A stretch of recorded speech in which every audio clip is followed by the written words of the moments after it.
Listeners everywhere, welcome to the Movie Show with Joel and Ryan, the weekly fix for your screen addiction and a trusted source for discussion of all things film and television. Please keep in mind that for the purposes of this podcast, Joel and Ryan are not acting as journalists, but rather fellow moving picture enthusiasts. All of their opinions should be taken as such. Also, please be warned that while Joel and Ryan may seem like petulant children, they are, in fact, adults who may occasionally use adult language. While they promise to bleep out all the worst words, it's a good bet you will still understand what they were saying. And now, with no further ado, here's Joel and Ryan.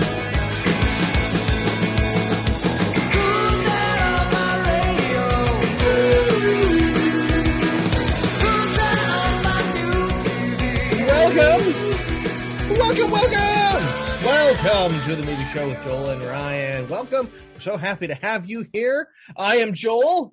And I'm Ryan. And we are back. We are back, just the two of us. Like we were last week, a little old, again, another old school episode. Somebody's beard is grown way beyond the itchy phase too, I noticed. Yes, my beard is getting quite to the almost to the Santa phase. And I'll be shaving it soon, probably shaving it into some sort of Victorian.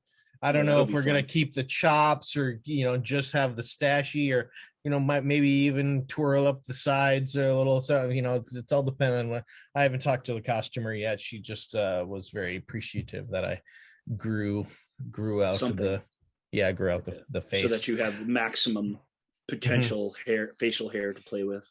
So if you're listening to us, listening to this podcast in its audio form, I guess be thankful you don't have to look at my my shiny white beard, or I'm sorry that you don't get to look at my shiny white beard. But if you are watching us on the video feed on YouTube, on our channel, the Movie Show with Joel and Ryan page on YouTube, well then, hi, you're looking at us. How you doing? We welcome you. Thank you for joining us for another episode. This week we are going to pick up kind of where we left off a little bit in talking about death.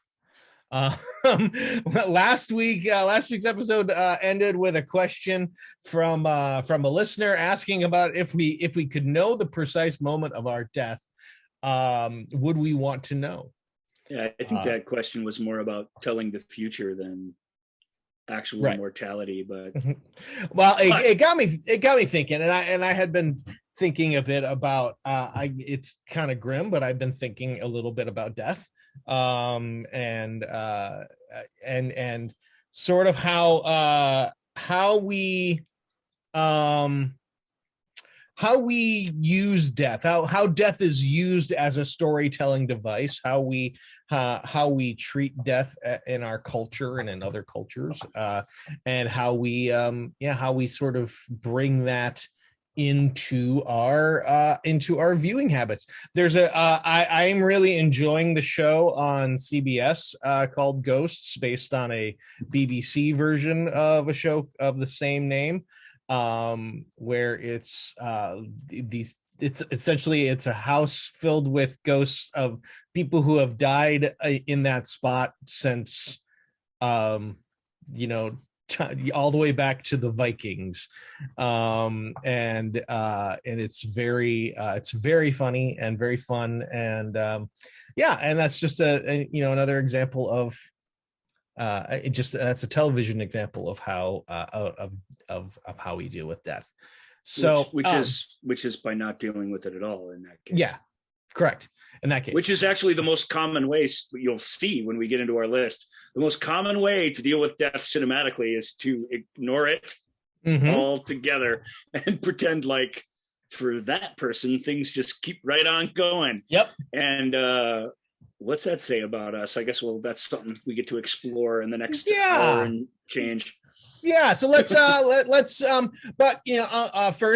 on the topic of death, unfortunately, I don't want to bring it down on the top, but we did lose an absolute legend in the business in Vangelis. Yes. The man the man maybe the most synonymous with electronic film scores, and maybe he's such a Vangelis is such an odd bird, even in his early pioneering synthesizer work. That's always part of his work, the electronics, but his percussion's always very live. He's always has choral pieces mixed in, things like that. So as an electronic film score guy, he's not like Tangerine Dream, and he's not like some of the like the John Carpenter scores and the minimalist stuff. In that he's an electronic pioneer, but his film scores feature everything but the kitchen sink basically thrown into them, which is what's so exciting about them, I think. And why they're, even though they're very synthy, there's a timelessness to them that you don't get with other, synthy styled stuff from that same era. And his own record, his own records throughout the ages are, tell that tale as well. He just Vangelis has melodicism, and he's definitely an electronic pioneer, and that goes for his film work for sure. And he started out in the 70s doing scores for nature documentaries. That's not how he started as a recording artist. As a recording artist, he was just a Greek keyboard player. He was in two very famous Greek bands, the most famous of which is called Aphrodite's Child. They only made a couple albums because he was the driving creative force behind them, and he just got less interested in rock music and sort of dropped out of that scene. But his nature documentary stuff is really, really amazing. One of his greatest film scores is a score for around here we have the Science Museum. You'll have probably a different setup in your city or town, but a big widescreen sort of adventure documentary called Antarctica, and it's just off the charts good music. It elevates this little film that nevertheless is about a really, really big thing. It's about the sort of magic and mysteries of the continent. We've talked obviously about Chariots of Fire on the show. That's one of my favorite movies ever. The score really, that's such a great movie on its own, and the score just turns it into where you feel like you're watching an all-time great movie. It just lends so much to that film. Yeah. Because the movie could fall prey to just being a rather stodgy costume drama, and the music somehow just takes it someplace different, and it's just wonderful. And Blade Runner, which we'll talk about with Blade Runner, was our number one, I believe, ever electronic film score. I can't imagine that. Yeah, I think that's sure right. And I think the case can absolutely be made there, even though that score has got Middle Eastern chants and giant metal clanging things and huge timpani and just giant sounding stuff. The keyboards are definitely mixed in there and are important elements of it, but it's funny how they get less and less important as that movie goes on, which is really, which I think has always been an interesting thing about it. They're very, very prominent in the early goings of the film. Then we get some electric piano and some love themes and things, and then after that it's just noise, just really, really powerful noise that support the sort of zaniness of the end of that film. It's kind of wild. I was just gonna say it's really wild. Chariots of Fire 81, Blade Runner 82, and Antarctica 83. That's missing was missing is 82. That's 82 still. He did that. The Bounty is 84. My God, the Bounty is such a good score. Holy Moses. If you guys haven't heard, he takes a back seat in that movie. So the film's got a very prominent opening title sequence and a very prominent closing title sequence, and they're both amazing. And otherwise, again, his actual score for the film is a little more random and a lot less musical and mysterious and really very cool in that way, which I dig. The Bounty's a great movie to revisit if you can You should be able to. I mean, it's got just out of school Liam Neeson and Daniel Day-Lewis in it, Mel Gibson and Anthony Hopkins performing what is largely believed to be the most accurate screen version of the famous Mutiny on the Bounty. And it's the tropical locations and the work on the ship itself and stuff, and the sequence where they're trying to get around Cape Horn. That's just stunning stuff. Yeah, it's really good movie. It's tremendous. And his score for 1492, I want to mention that just because I made our list. That was the other the second of three that made our electronic film scores list, because 1492 is amazing. And his score for Alexander's or for Oliver Stone's Alexander too, Alexander being one of the most infamous or famous Greeks in Western history. That score too is amazing. He kind of came out of film, he kind of soured on films and Hollywood and all that, and he kind of stopped doing that. He kept with the science and documentaries, but he kind of just left the big Hollywood films behind. Ridley brought him back for 1492, which is fantastic. Yep. And the last big one he did was Alexander, which also has that big heroic majesty to it, in a film that's actually shows really kind of the dark side of what Alexander was in a kind of human hubris sort of way. That's a good movie too, if you get the urge to watch a very preachy Oliver Stone historical epic. I know that's we all love that, right? Hey, yeah, it's how I like to spend it. That's not a lot of biography about Vangelis, but his identity really is in the music. His albums are all really, really good. I have almost all of them. There's like 60 of them. Yeah. It's just he had, he's so famous for that Chariots of Fire theme, and that theme is so easy to mock and make fun of, and I get it. I get why it is too. It's funny, but it's so wonderful, and his all of his contributions to popular music and to what we call new age music, but his unwillingness to be saddled with any sort of labels in his film scores or in his albums is what's so great about him. You could never count on him to stick and do the same thing that made him successful. He's always doing something different, much to the consternation of some of his fans who just wanted to hear the Ernest and Julio Gallo theme song over and over and over again throughout the years, and they just didn't get that. They got something radically different and challenging every time. That's what a true artist is.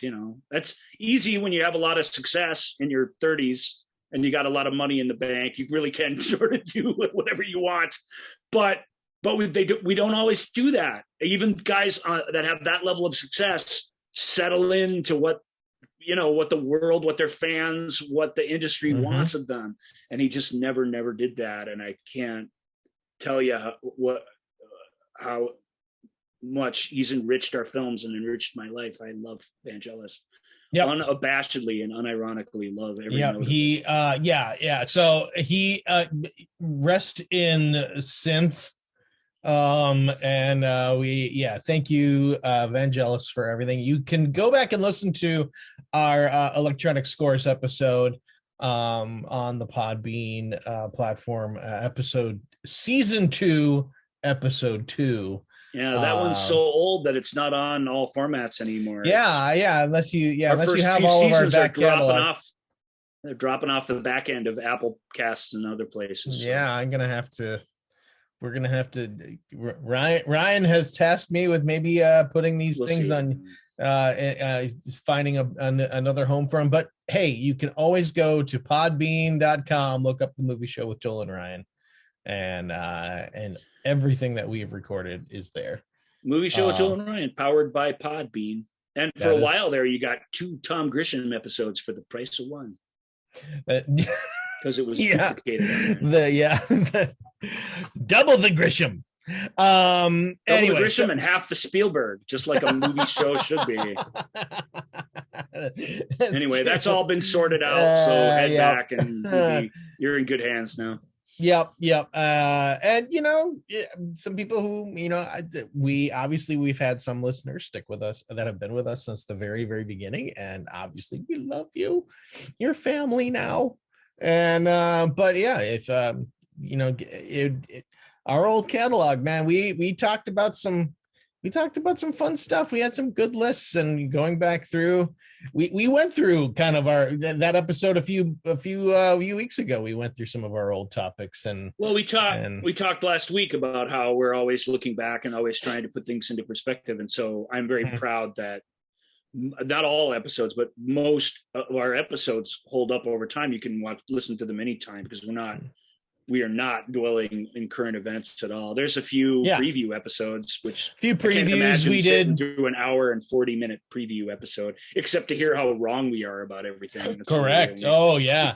And we talked Game of Thrones finale right after that came out. For the most part, we tend to talk about things with a little bit of distance, a little bit of perspective. But even that, we didn't mention Game of Thrones until it was all over and we could look at the entire thing. Right. We didn't name any of our children Khaleesi. At least I don't think you did you? No. It was on the table for a while, but then we had a boy, and so we were like, okay, do we name him Drogo? Do we? And we decided not to.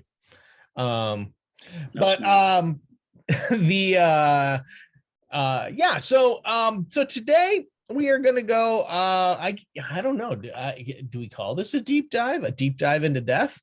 It is not a deep dive. No, and it's not really about death. It's about Hollywood afterlife. Yeah.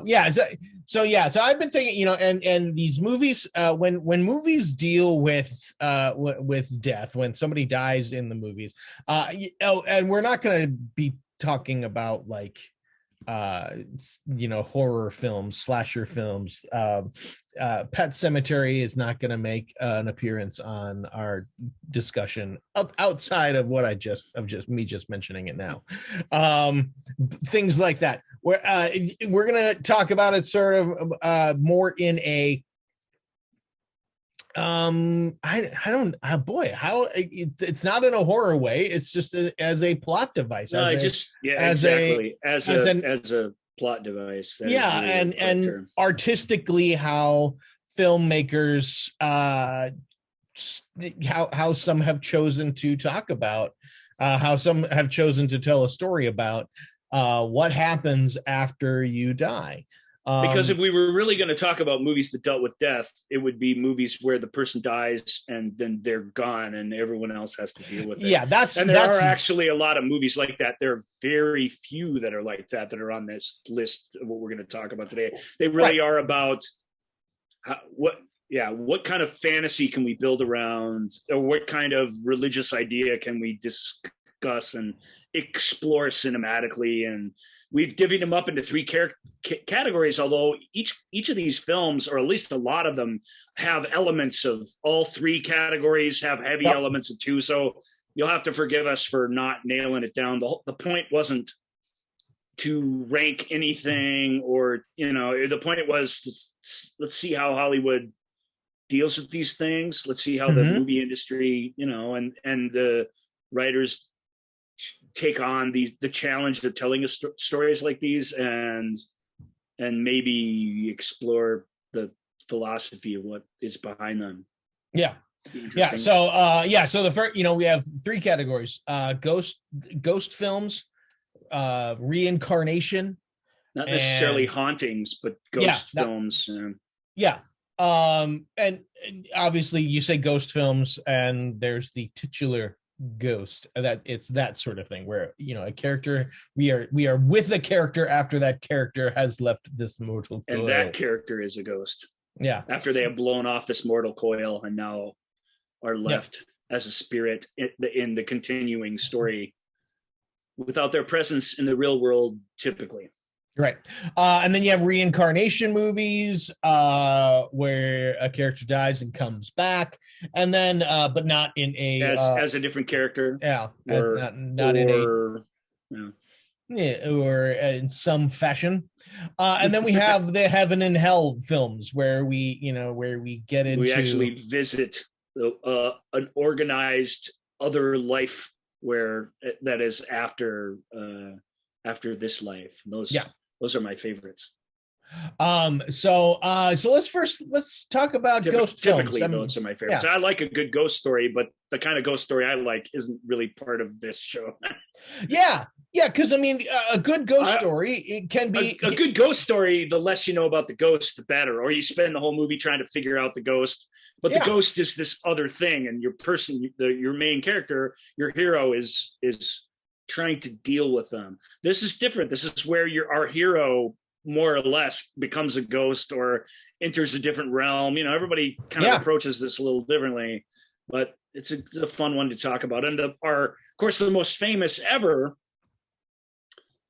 would be you will be visited by 3 spirits. You'll be visited by 3 ghosts. And that's 3 ghosts. The idea of blithe spirit, where my a character's wife is still around as a ghost, and sort of very, very comically haunting, Ghost and Mrs. Muir, where somebody befriends somebody who turns out to be a ghost. That's a common one that sort of goes through time, to a common archetype. The It's a Wonderful Life. Let's show you what life would be like without you. That is that one specifically, but that to me, it's Christmas Carol-esque in that we're going to take you on this journey to all these little episodes so that you can learn a very clear by the plot design lesson. And then when you're actually, I think pretty much all those end with you actually being alive at the end. Right.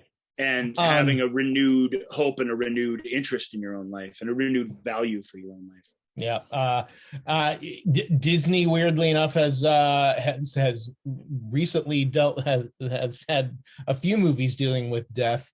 Blackbeard's Ghost, that wasn't recent. That was not recent. No, but Coco and Soul, those deal with characters dying in a couple different ways, but we don't really. You were going to save those animated films for some sort of animated discussion, and of course there's when's that going to happen? You better give me plenty of notice of that one on the calendar, because maybe that's one that maybe those are movies I cover when it's when you get a week off.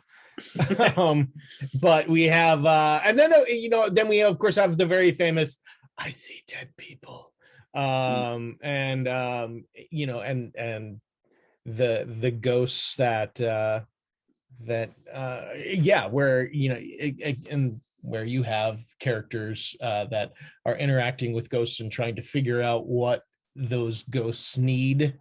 That really is a traditional ghost story. That one's more of a traditional ghost story. But that one has an interesting other aspect to it, which it's crazy, but we won't spoil for you here, just in case. just in case, because which that elevates spoiler it to a different level, which is that movie in particular has, if for some reason you haven't seen it and you don't know the spoiler, I would actually feel bad if I somehow spoiled it for you, because it is Twin Peaks spoiled for me 20 years later and about a year and a half before I watched it. And that's a shame, because you get so far. Yep. You almost made it. But then I didn't. But like any good story, that having it spoiled for you doesn't. I mean, it ruins a neat surprise, but it doesn't ruin the whole viewing experience. Right. So but nevertheless, right. That really is a traditional. Your main character is being haunted. And usually the solution for haunting, well, it's two. What's Amityville Horror say? Get out of there. Why are you still there? And if that doesn't work, then you do try and figure out what the ghosts want. Traditionally, that's worked out okay, but in modern movies like Insidious and what's another one? The Ring. Well, The Ring's a really good one where you try and give the ghost everything they want, and the ghost still isn't happy. That's kind of a spoiler for The Ring, but not really. But also Beetlejuice. That's not a super current thing. Well, Beetlejuice is great because our main character really is a ghost in that one, right? Yeah. Well, yeah. I mean, we have our two main characters who are ghosts. Winona Ryder's really not the main character. That it really is Alec Baldwin and Gina Davis. Yeah, and they're ghosts, and they are and then they want to get the living people out of their house, and not because they're living people, but because they're terrible people. Yeah, and these ghosts are this is another recurring theme, and there's a ton of movies like this where the ghosts are left behind and they're trapped a certain place, and if that place gets into spiritual disharmony, it's really torturous for them, so they get at odds. My favorite movie of this is the film that reverses this, and again, it's like I won't spoil it, but it's a great ghost story, The Others, right, with Nicole Kidman. It's kind of the same story, but with a fun, unique twist on that old form. But Beetlejuice really is, because our heroes are dead in that, and it's an afterlife movie because they're really experiencing a version of the afterlife that is full of kind of like Terry Gilliam-esque bureaucracy, and there's a lot of lines you have to stand in, a lot of forms you have to fill out, and to get anything done as a ghost, because you have an eternity, is very, very difficult. And so they bring in a ringer, basically, to solve their problems, and it just makes things worse, as it often does when you take shortcuts in life. The Beetlejuice is a great movie. When we have a Tim Burton special or two, that'll be a highlight definitely of that show. I think. And then let's see, one, and we also have a very kindly human who wants to help the ghosts and befriends them, that's a useful, if you're the main hero and you're a ghost, it really is useful to have a person who's alive on your team to get you through to the end, for sure. So and then there's Just Like Heaven, which, look, I'm okay here, I'm gonna get in close with you, listener. I'm not always proud of how much I love this movie. It's not a great movie, but I can't not watch it. I love it so much. It is this beautiful little romance with Reese Witherspoon and Mark Ruffalo. And Reese Witherspoon is and Mark Ruffalo is the guy, Reese Witherspoon is a spirit, we'll say. We'll also not spoil the details of this one. She's a spirit, and Mark Ruffalo is in her apartment, and together they heal and find their way to each other, even though they can't be together. It's lovely, it's funny, it's dumb as hell, it's really dumb, but I just love it so much. Beautiful San Francisco skyline stuff. Just Like Heaven. I can't. Did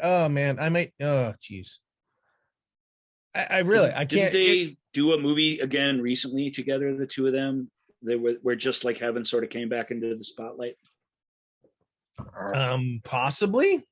Yeah, that could be wrong. It's not important, but it's not a good. I recognize it's not a good movie. It's as bad as a bad romantic comedy, but it's a high concept one. So there's more going on there.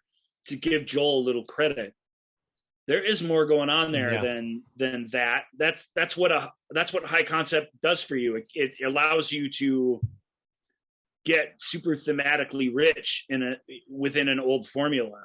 And so that's cool. Like, there was a string of them. That's not really related to this, but there was a string of somebody got into an accident.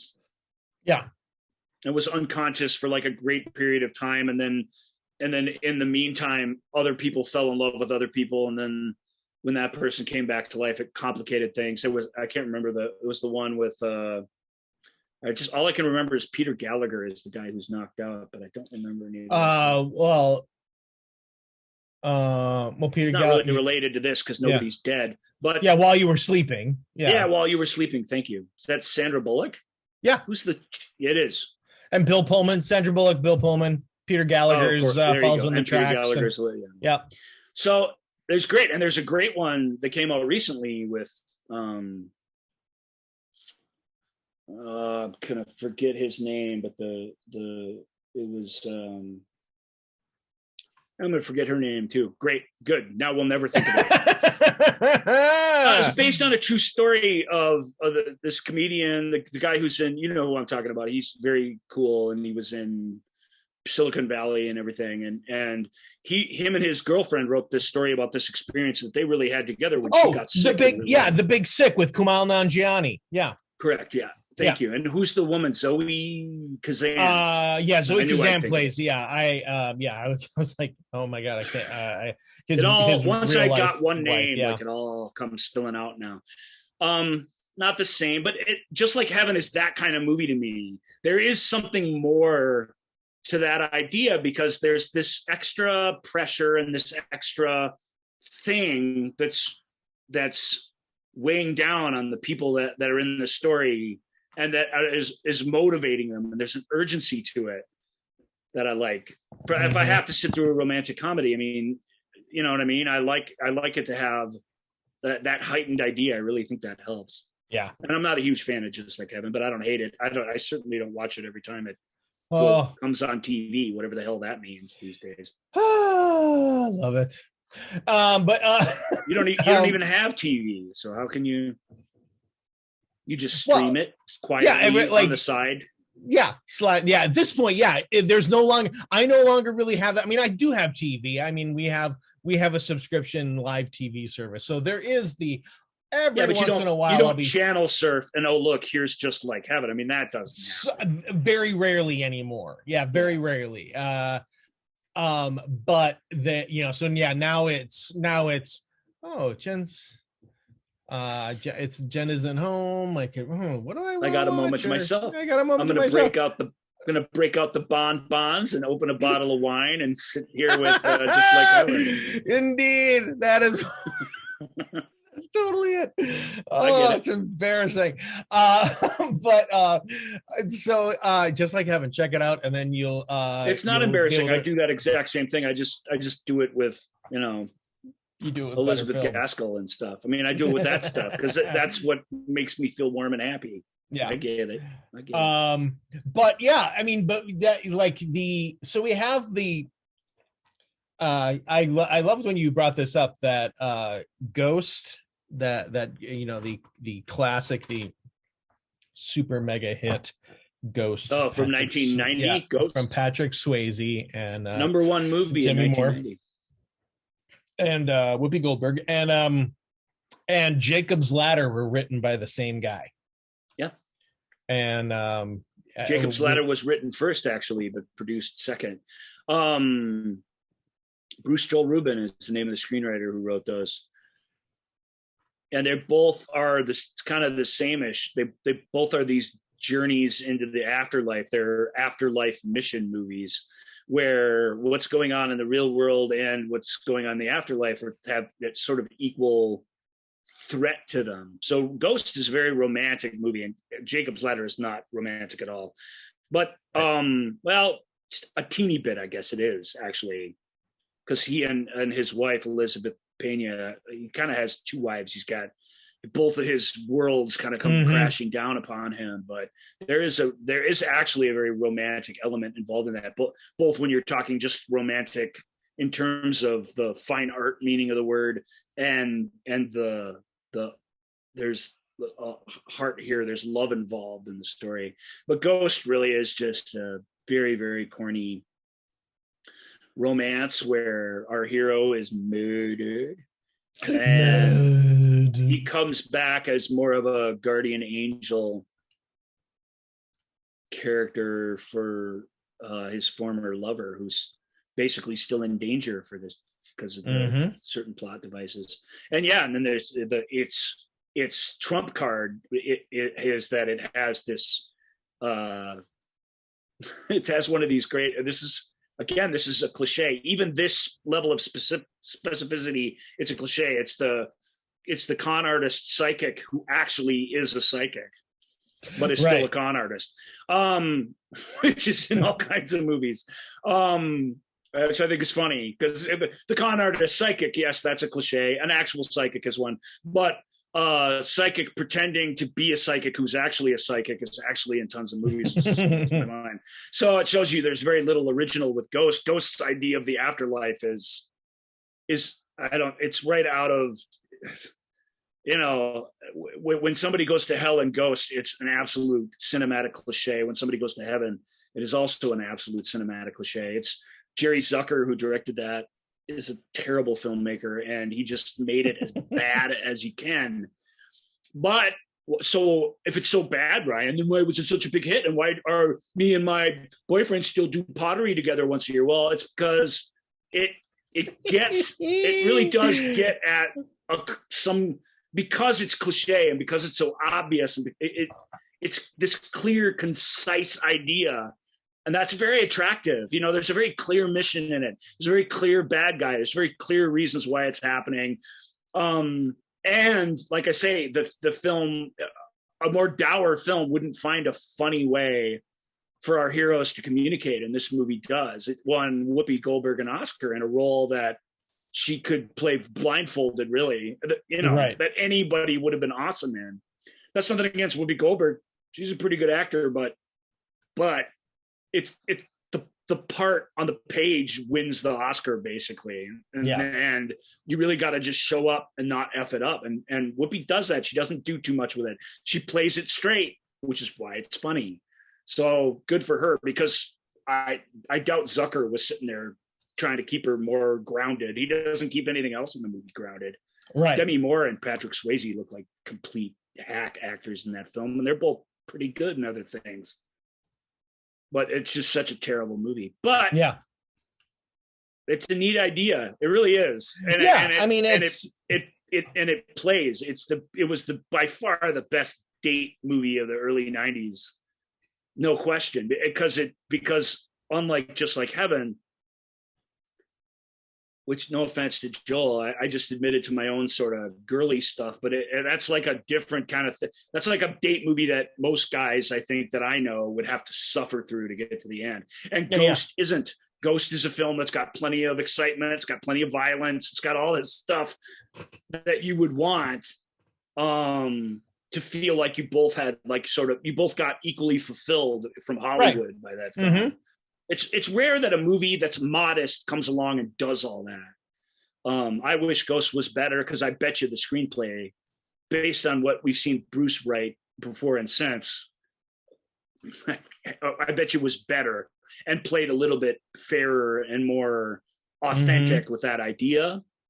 Jacob's Ladder, on the other hand, it's unlike an angelic dream where heaven's on your side and the bad guys are basically possessed by the devil and all the morality is very clear. Jacob's Ladder comes as a result of something that had happened in Vietnam, which was a really unclear and muddled thing. And it creates a nightmarish sort of waking dream state for a character where he can't really trust anything that he sees. Yeah. But it's the same kind of thing. He's on a mission. The fun thing with Jacob's Ladder, if there's fun to be had in it, because I think it's a really, really underrated film. I think it's Adrian Lyne's best film, and Adrian Lyne, sorry, and everybody involved is just sort of equally awesome in it. Jason Alexander's in it. He's amazing in it. I mean, it's stuff like that where you don't expect.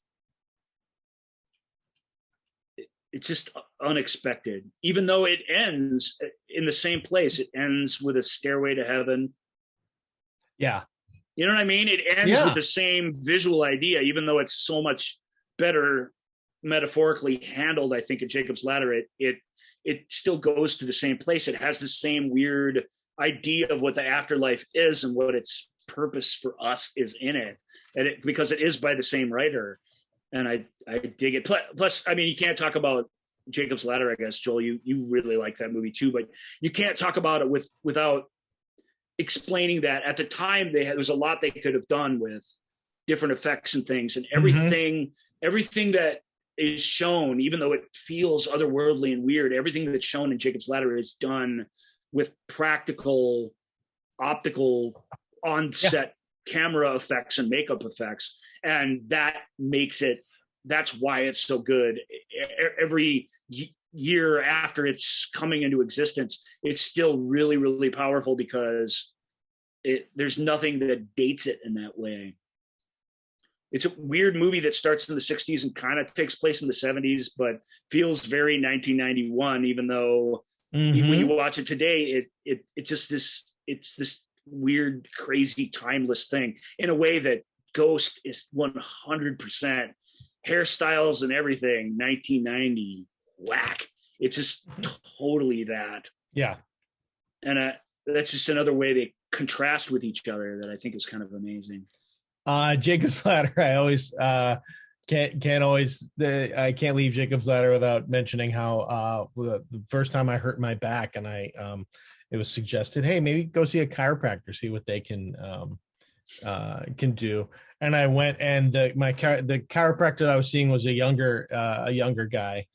And the guy's like, so have you ever had chiropractic treatment before? And I was like, nah, well, I mean, I had it briefly, I've had it a little bit, but not really like to adjust my spine. It was more to, work some other things in my shoulder and neck. And like, oh yeah, okay. And they're like, well, what is your sort of view on, and I'm like, well, have you ever seen Jacob's Ladder?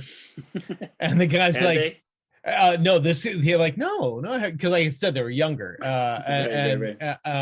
Like this guy was in his like mid 20s, maybe upper 20s. And he's like, no, I haven't seen that. And so I'm like, he was born when Jacob's Ladder came out, basically. Yeah. So he went home, and his chiropractor girlfriend, they were both chiropractors, watched it. And then like the next week when I came back, or a couple days later when I came back, the guy's like, so, watch Jacob's Ladder. It's a bit different than that. But I'm like, yeah. So I'm like, that's my knowledge of chiropractic. Did he like Jacob's Ladder on its own terms, at least? Yeah, he thought it was really cool. It went some places, did not see the great little twist coming, and so that's always fun. Yeah, it's a good movie. It really is good. So also when characters die, they often like we talked about how a ghost will they may have to spend some time on Earth as a ghost to try to solve something that solve some problem, finish something, or do something to put a capper on their life. I mean, that's Hollywood. You're almost always, if you're sent back, or if you're not allowed to move on, it's because you have a mission of some kind. And that's what drives a movie plot. If you just are there and you wander around and, I wonder how department store manager works, and now I have all this time where I can observe that behavior. Right. That might be interesting if you're a spirit trapped here, but it would be really dull for like a movie. So there's always something high at stake, and some task for you to accomplish.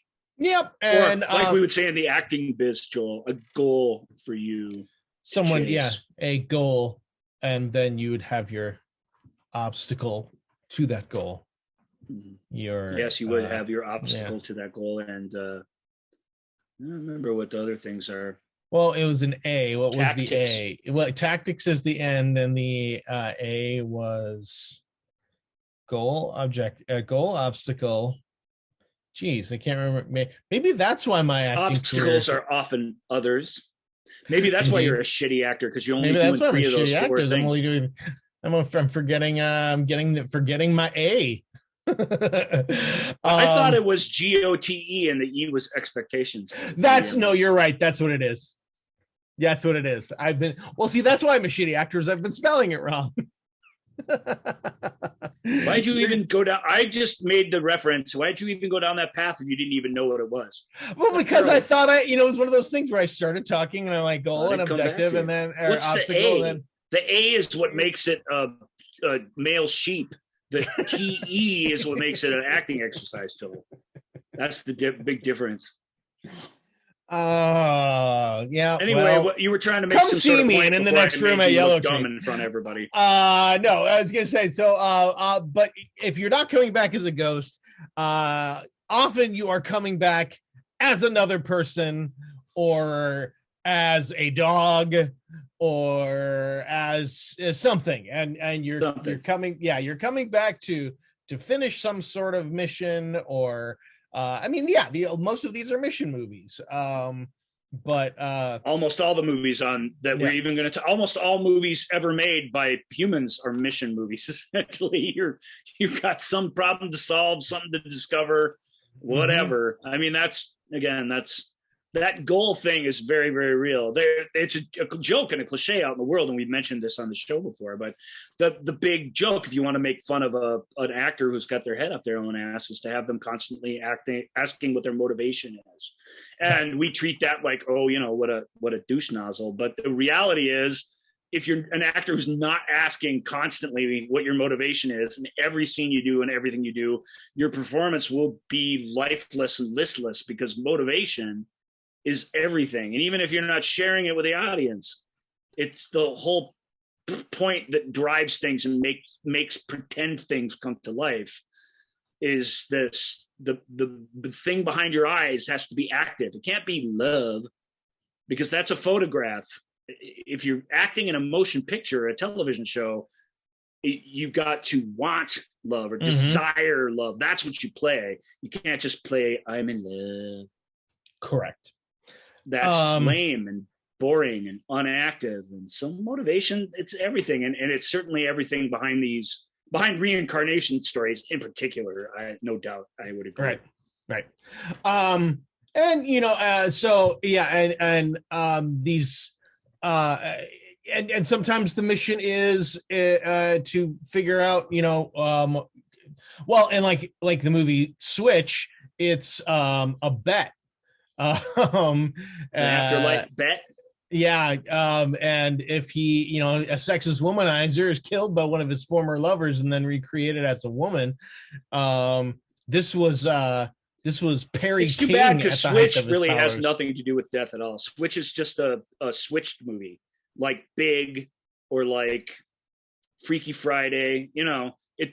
The guy dies, so it's on our list, but it's really just that you're this now, and now you have to suffer. You're a skinny person, and now you're a fat person. You're a misogynist jerk, and now you're a hot woman. Lame. Is that Blake Edwards that did Switch? It was Blake Edwards. Yep. Yeah, those are all lame. We'll give Big a pass because it's sweet, but even that movie's lame for my tastes.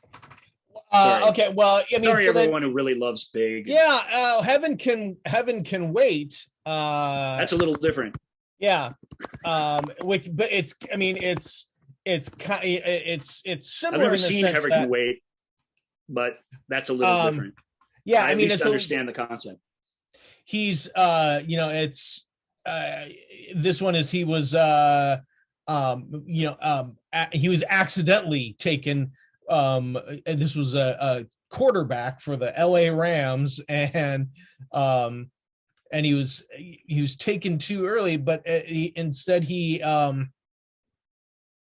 but the body that he was in has been cremated, so he goes into the body of a recently murdered millionaire, and he wants to try to he buys the LA Rams and wants to be their quarterback again, thinking it's pretty funny because the Rams ownership changed around the same time over very mysterious circumstances.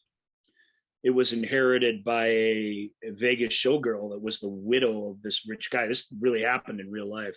And of course, a few years later, they moved to St. Louis under mysterious circumstances. And Now they're owned by a regular douchebag millionaire, and they've moved back to LA. So everything has been put right karmically, as you would say, if you were using karma completely wrong, but that is how we use it. So F it. Let's go.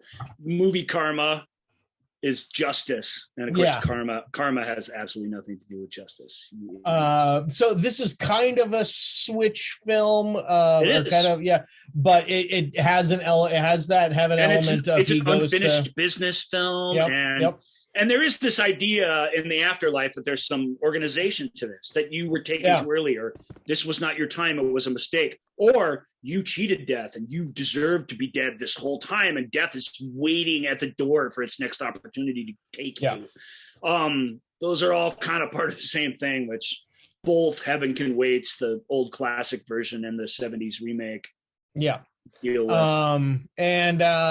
So then and then there's like Infinite just came out. That's you just saw that. I haven't seen. That's the one I haven't seen. Do you have a synopsis up for that where you can at least cut to the chase without me trying to explain what it was, because it's high concept, but it's really stupid.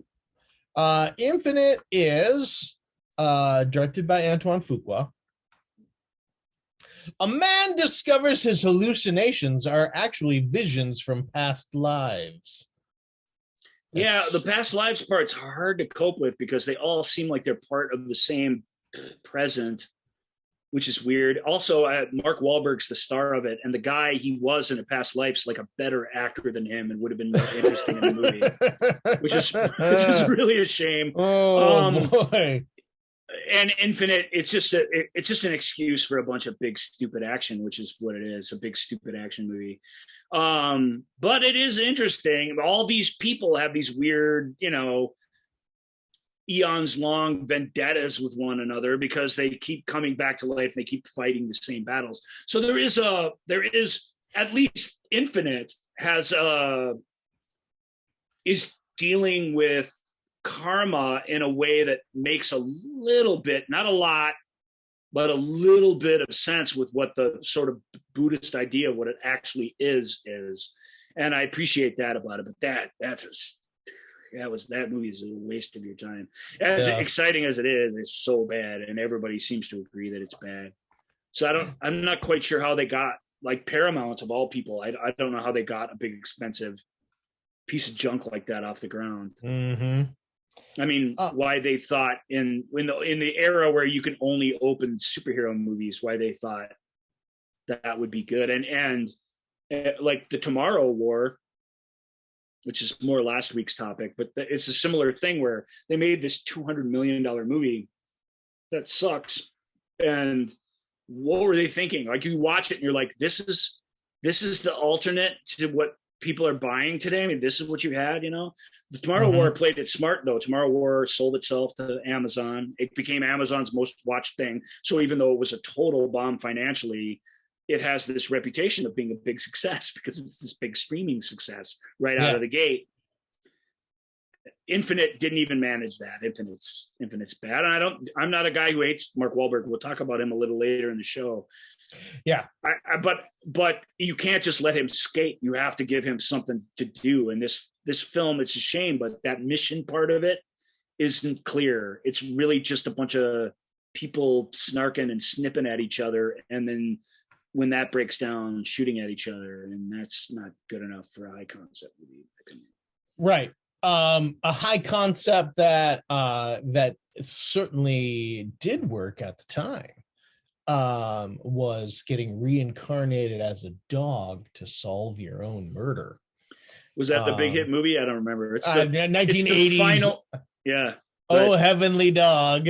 It's the final Benji movie, I believe. Benji was a terrier of some type, very well trained dog movie star of the late 70s and 1980.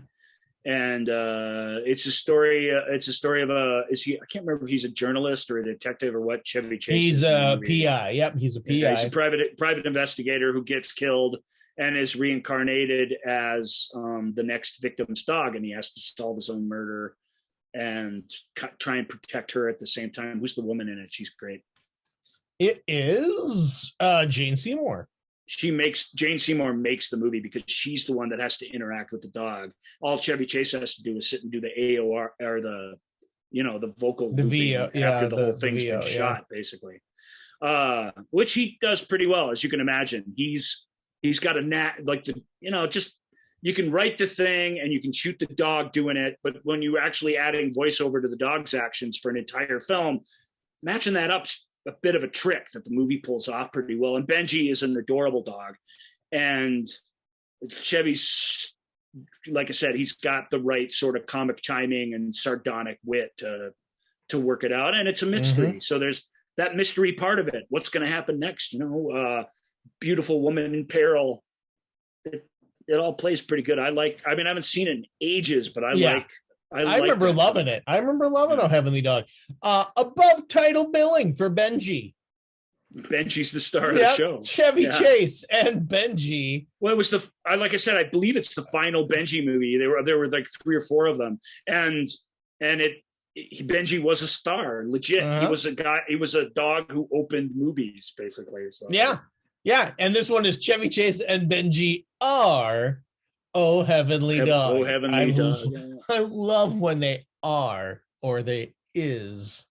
Someone is. That's always nice. But we then we have there's a movie like All of Me where this is a dying millionaire. A comedian's bowl of gags for what reincarnation could or couldn't be. Yeah. Really, really weird plot where an old dying gajillionaire heiress is sick and dying, played by Lily Tomlin, and they come up with this scheme to take her consciousness through all this ancient, I believe it's Indian magic, and put her spirit into the body of her, is it her maid or something? I can't remember. Victoria Tennant. Yes, it is Victoria Tennant. Who's willing to sacrifice her own consciousness for this experiment. And of course, it kind of works and it kind of doesn't. There's a scam going on. I don't want to ruin all the plot details, but All of Me is hilarious. It's got tons of it's Lily Tomlin and Steve Martin, and it's Steve Martin and Victoria Tennant, who later married, who have all kinds of chemistry. And it's the 3 of them doing basically a farce based on, this person is one person, but it's speaking with a different voice. And there's a mystery and a plot afoot that is very, very funny. And Steve Martin's extremely funny in it, because Steve Martin, by happenstance, I guess this part I can ruin, Steve Martin gets both him and Lily Tomlin in him at the same time. Yeah. And that's a thing that would be really, really difficult to deal with. Two spirits in one body. And that's the joke. And you need a really great comedian to pull that off. And it turns out, spoiler alert, Steve Martin's a really, really great comedian. So that movie plays pretty awesome. I think that guy's got a future.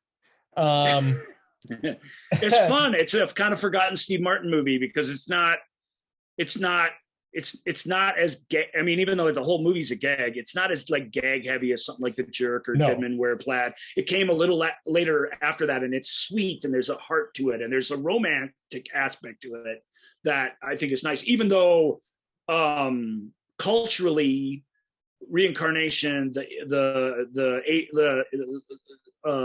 Western Asian culture that it apes, all of that is totally offensive and terrible, as you would expect from a movie from that era. But it's all in the service of good fun, old-fashioned romance and hijinks. So it's hard to hate it even after the fact. Yeah. And then I guess I'll mention, because we all know Lily Tomlin, Steve Martin, great. Victoria Tennant's really, really good in it. She's got to play the actor. I mean, Steve Martin's got to play the person acting 2 people. She's got to play a duplicitous person, and that can be even trickier. And she does it with aplomb, I think, in my opinion. So. And then you have a movie like 2 of a Kind, where it's kind of an afterlife movie and a reincarnation movie, both. Correct. Yeah. And it's not a ghost movie but it kind of is that too. 2 of a Kind's interesting because it has because it's not good. Why is it here? Well, because it has this weird tangled up all the different aspects of these types of stories that we're talking about. Mm-hmm. To me, that makes it sort of interesting. A guy who's created really ugly sunglasses that you can also eat in the future, played by John Travolta. That's how you know it's an 80s movie. The only way it'd be more 80s is if he had a robot sidekick of some kind. So he gets in trouble with these mobsters, kind of like Doc in Back to the Future, because he's needed all these loans to get these chemicals to make this fantastic product that's going to make him a millionaire. And he, through a twist of fate, that's the song, the famous big hit song from the show. Sorry, it's Olivia Newton-John song. It's really great. Check it out. The songs are awesome. The movie is kind of terrible, but in a great, very, like, I saw it on HBO, watchable sort of way. Joel, would you kind of agree with that to some degree? Yeah. This has a touch of I watched it. I saw it on HBO. Yeah, a bunch of times, right? Yeah. Mm-hmm. Yeah, me too. So anyway, it's hard. You got to get into the setup for this. He bumps into this woman who he gets into all kinds of trouble, and they hate each other. And meanwhile, up in heaven, a giant cloud that sounds like Gene Hackman has decided that humanity sucks and he's going to destroy the world again and start over. And the angels up there, played by some really great actors, Scatman Carruthers, Charles Durning is one of them. There's four of them. I can't remember all of them, but Oliver awesome. Is it Oliver Reed? And Oliver Reed's the devil. He's Lucifer. Oh, that's right. It's Vincent Buffano. Yeah. And I think Richard Bright is the other one. That would make sense, but yeah. But anyway, they're like, you said you would never do that again. You said you wouldn't destroy the world again, like the flood and everything. And it's weird. And the devil is wrapped up in this. Oliver Reed, who, was really in bad shape at this point in his life, but he's hamming it up. There's a moment in the film where everything's gone haywire and they're in this swanky like Tavern on the Green restaurant, and the sprinkler system has come on and it's destroyed everything. And he comes walking up the steps, leaving the restaurant in the rain, and he sings When the Rain Comes. Just the best. I mean, that's actually really, whoever dreamed that up, whether it was the filmmakers or who wrote it, okay, you really did sort of nail a moment, because Oliver Reed swinging a cane, singing When the Rain Comes, they'll run and hide their heads. They might as well be dead. With all this madness, with all this old school, madcap. It's a something world, or whatever the hell that movie is. It's fun. Yeah. It's fun. And that's a fun movie with a fun romance with lots of really good Olivia Newton-John songs in it. And I dig it, even though it's terrible. Gene Hackman, that's the voice of God. Yep, voice of God. Could they have done better than that in 1984? I don't think they could have. No, and he decided to go uncredited because he wanted to just, he didn't want to detract from the edible glasses, I guess. Well, I mean, it's undeniably him. Yeah. Although they could have done what Delta Airlines did and just hired his brother, who sounds just like him. Yeah. Lots of David Foster music on this soundtrack. Yeah, he produced the soundtrack. Yeah. It's actually David Foster's first soundtrack. Oh, really? But yeah, he was brought in to produce the Olivia Newton-John songs. She's like half the album, and then it's his little stable of other people. Chicago has a song in it. Yep, Boz Scaggs, not Patty LaBelle, but Patty Austin. Steve Kipner. Steve Kipner, who wrote Let's Get Physical. He makes an appearance. So I know everything about that soundtrack, as you would expect. The soundtrack helps. It helps a lot. It elevates the thing. You know what I mean? The movie score is actually done by somebody else, Elmer Bernstein or somebody like that. But, I believe you're right, yes. But it really is David's songs that fill the thing up. And that is fun, and it's a fun romantic thing. But what I like about it is we spend time in heaven, we spend time with the devil. He is sent back, reincarnated kind of as himself. He's sent back into a moment in time of his death where they save him and give him another 24 hours or whatever to make things right. It's like a test of wills. So it's got all the elements of that in it, even though it's stupid. It is stupid in a, you should, unless you're really cynical, you should be able to have fun with this. It is it's absolutely a slice of life film from 1984. Olivia Newton-John's hair in the music video is just massive. In the movie, not so much. And it's the idea was, John Travolta, who turned down every great movie of the early 80s to do movies that weren't so great, needed a hit movie. So it was bring the two people from Grease back together, the director, and let's do this fun thing let's do some can't miss idea for a hit movie. And of course it missed, baby. Yeah. Like just completely. And that's the irony when you try and do that in the music world or the movie world. It's I like that. I like the ambition behind it, because I like when you set out to rule the charts, or when you set out to have the huge movie that can't be resisted, with the big release date and all the attention. I like going for it, but this movie didn't manage it because it's just too stupid. It's so stupid. But whatever.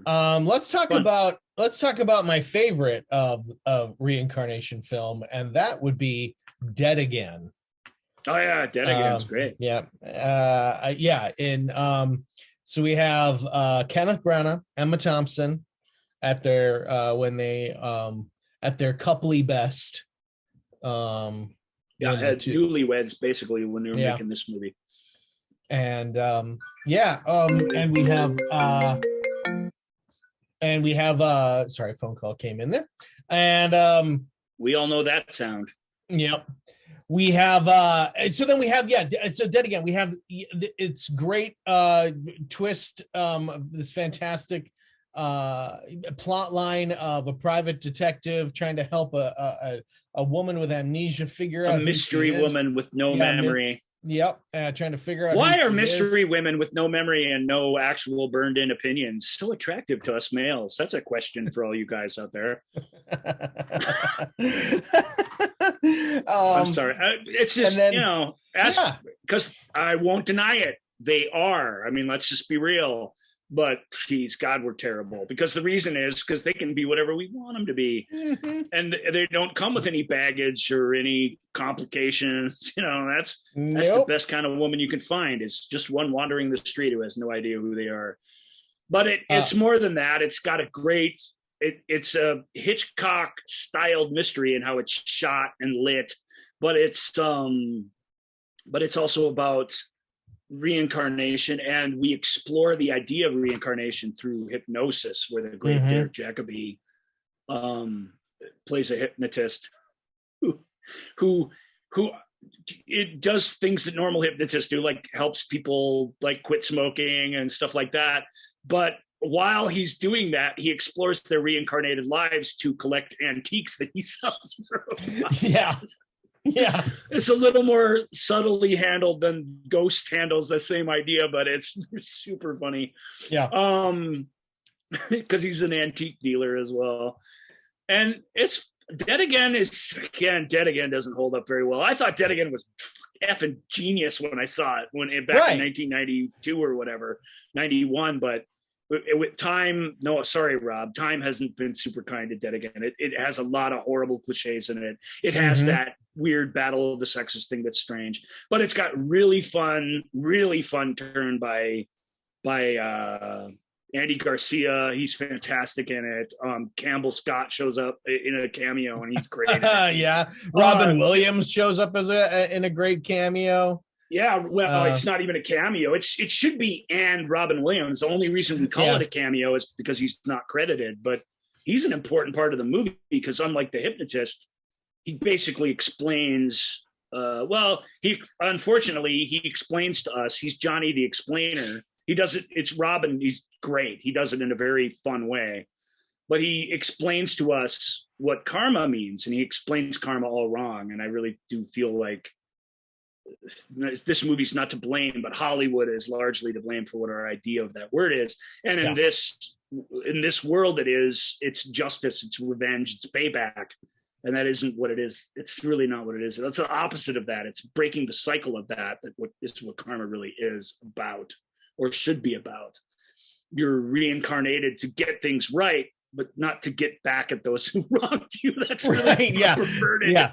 That's an extremely perverted idea of what it is. And yet it's karma's a bitch. You know, that's what we all trot, all us idiot Western people, we all trot that out all the time because we think it's funny, but it's, I don't know. I don't mean to dwell on that, but I just think it's shameful the way we use that word when it really is a religious word with a very beautiful meaning. Yeah.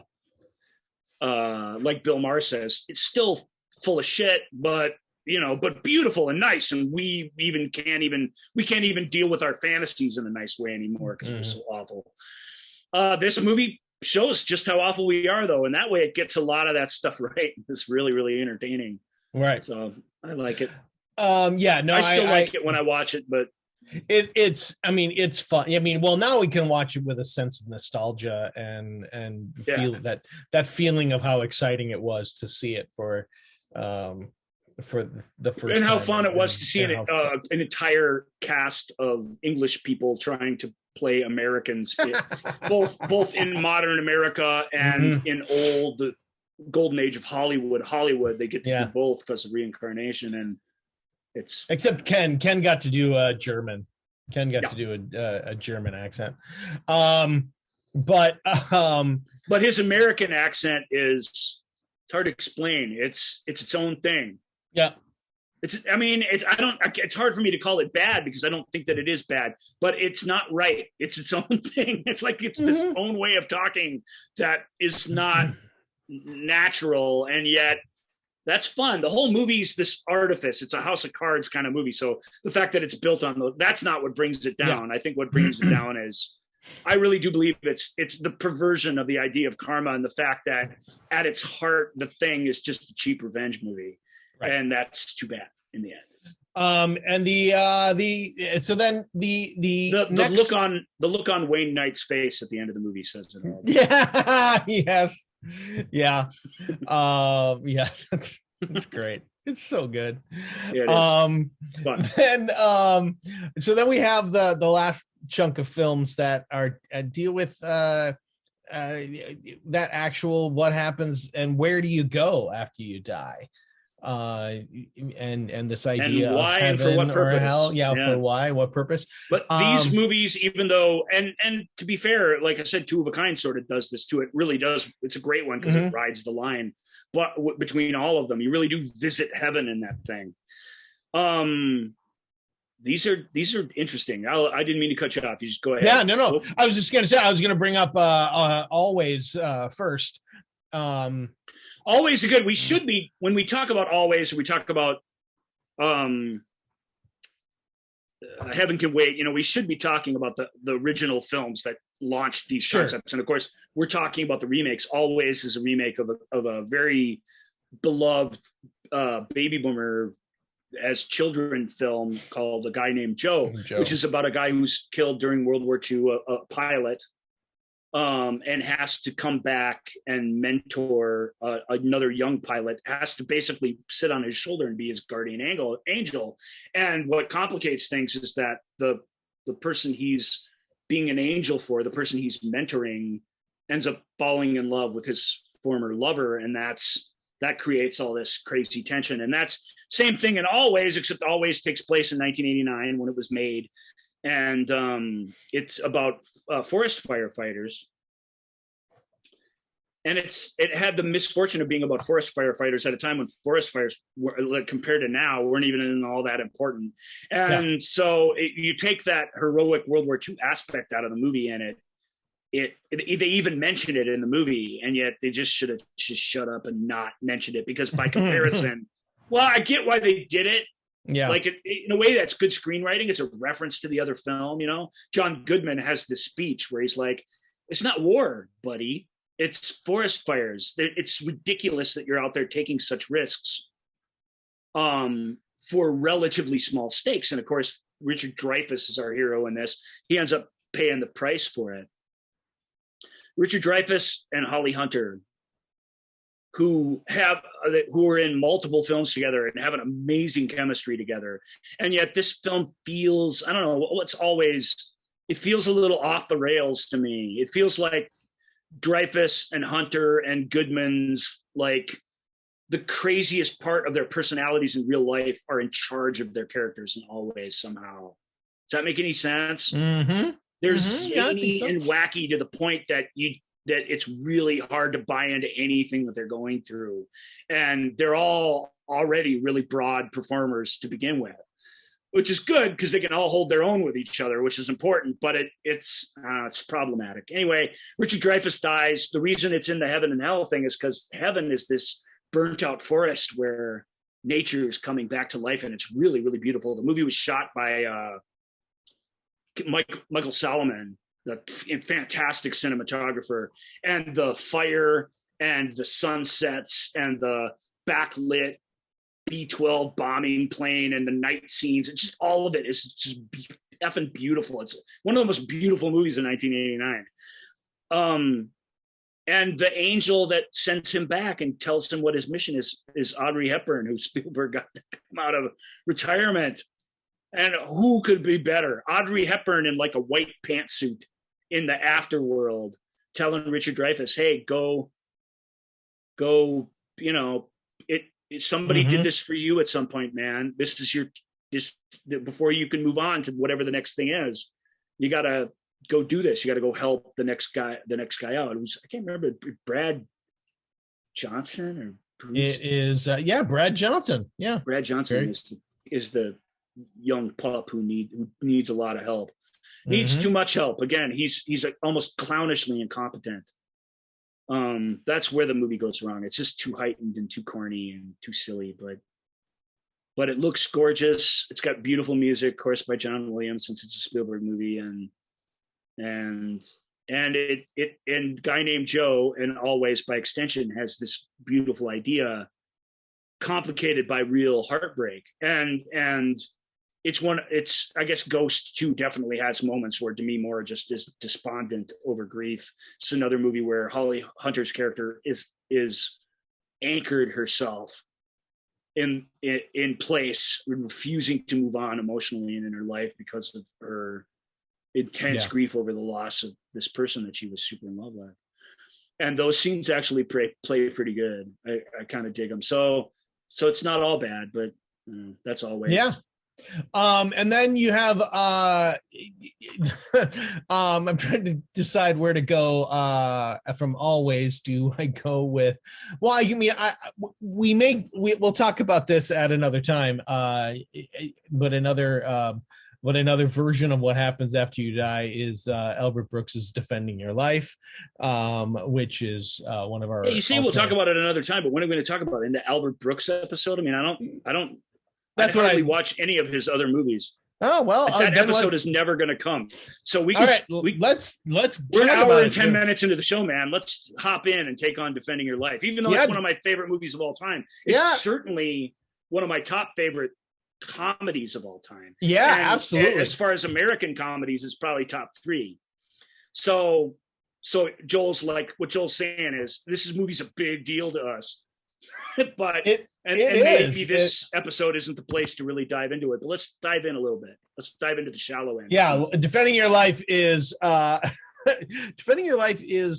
1991, and it's when you die, you go to a place called Judgment City that handles the in this case, this Judgment City handles all of the North American Western region dead. And you are judged. You are essentially put on trial. It's not a trial. Not a trial. But yes. But it is a trial. On essentially whether you have overcome enough of your fear to move on to the other places, to the other destinations that the universe has to offer. Yeah. And so Albert Brooks plays our hero, who is Albert Brooks, and in all of his Albert Brooksiness. I mean, written, directed, and starring Albert Brooks, and it is to me it's Albert Brooks personified in every way, in every minor character, which the film is filled with, where everybody who even has a line in it has this full-bodied personality to them. That's a feature of Albert Brooks' movie, but no more so than in this. The person that gives him eggs at the restaurant, to anybody you bump into, like anywhere for any reason, is a big character in the thing. And I love that about it. I mean, I just love the woman talking about her dog in the tram, and oh my god, the guy who owns the strip clubs by the airport at the Japanese restaurant. Yep. I mean, it's populated with magical, wonderful, but deeply flawed people. The bellhop that brings him to his room, that guy's genius as well. Yeah. Gary Beach as the car salesman who's selling him his car at the beginning. And James Eckhouse, who everybody knows from 90210, driving him in the big Hummer, and he's like, what do you know? He's like, well, if the earthquake hits, I'm gonna be okay. And they're like, there's a lot of social commentary about that era in American life, no doubt. But what it really is, and why it's so awesome, is that it's a love story. Two people who couldn't be more different and couldn't have dealt with their fears differently in life meet, and for some reason in Judgment City, with them both, spoiler alert, going in different directions, frankly, fall in love. And that's a lot. There's a lot at stake there. The woman's played by Meryl Streep, of all people. Yeah. Which you look at her other movies, I guess. This was just an interesting role for her. It was at the time. She done or was about to do like Death Becomes Her and stuff. So she was doing all kinds of goofy stuff. She Devil was before or after this movie. I can't remember which, but either way, this was a very unserious part for Meryl to take on, but she's delightful in it. She's such a real person who's got quite a bit of depth to them. And even though she's this naturally nice and kind person that everybody loves, she's got an edge to her too that makes her real and come to life on screen in a way that I adore. She has that line to him when they're out on their second date together, when she's like, I'm going to leave and go to the bathroom. When I come back, I hope you've changed. Yeah. But she means it. And that's harsh. That's a harsh thing to hear. So But what it really is you've got an advocate, you've got a defense lawyer. We hate to call it a trial because they make a real big deal in the movie. It's not a trial, but you have a defense lawyer, you've got a prosecutor. You are going to look at a certain number of days of your life. The number of days is based on how well a life you've lived. They don't say that, but that's clearly true. And if you're looking at a lot of days and incidents of fear or incidents of you overcoming fear, you have to prove to a 2-panel set of judges who've seen it all, that you're worthy of moving onward. Because we humans we've been told this, only use 2 to 5% of our brains, they say. And what's he say in his first meeting with his defense attorney, played by Rip Torn, and my favorite all-time Rip Torn performance. Rip's had his problems, man, but it's hard not to love him in this. It's just really hard not to love him in it. Do you want to know how much? And it's really hard not to love him forever after seeing this, which is the kind of role we're talking about. But he says, you don't want to. If you use more than 2% of your brain. If you use more than all people on Earth use between 3 and 5% of your brain, 2% of your brain. And it's like, well, what happens if you use more than 5%? Oh, you don't want to be on Earth anymore. Yeah, you don't want to be on Earth. If you're using more than 5% of your brain, you don't want to be. You don't want to be on the Earth real genius of the movie. Like I said, the love story is great. The fact that the afterlife is this strip mall filled Century City looking antiseptic suburban nightmare, which like half suburban nightmare, half like amusement park, basically. Yeah. You know, where everyone's telling you to keep your hands inside at all times, and you're just going on these crazy, experiencing these crazy exhibitions. The Past Lives Pavilion is a really Past Lives Pavilion. You can eat anything you want. So this is kind of this is also in the reincarnation realm too. Yeah, because if you movie, get Joel, is that our hero is condescended to, even by his friends, constantly. The whole afterlife condescends mercilessly to us. And if you identify with this hero, everybody looking down on you, and this guy has to go through all the humiliations of his childhood. He's got to relive them all, and they are truly humiliating. And and it just, that's the part of the thing that rings true. I read a review of a kid. It just came out. Criterion put it out. Yay. Out on Blu-ray, finally. And it got the best format release a movie like that possibly can.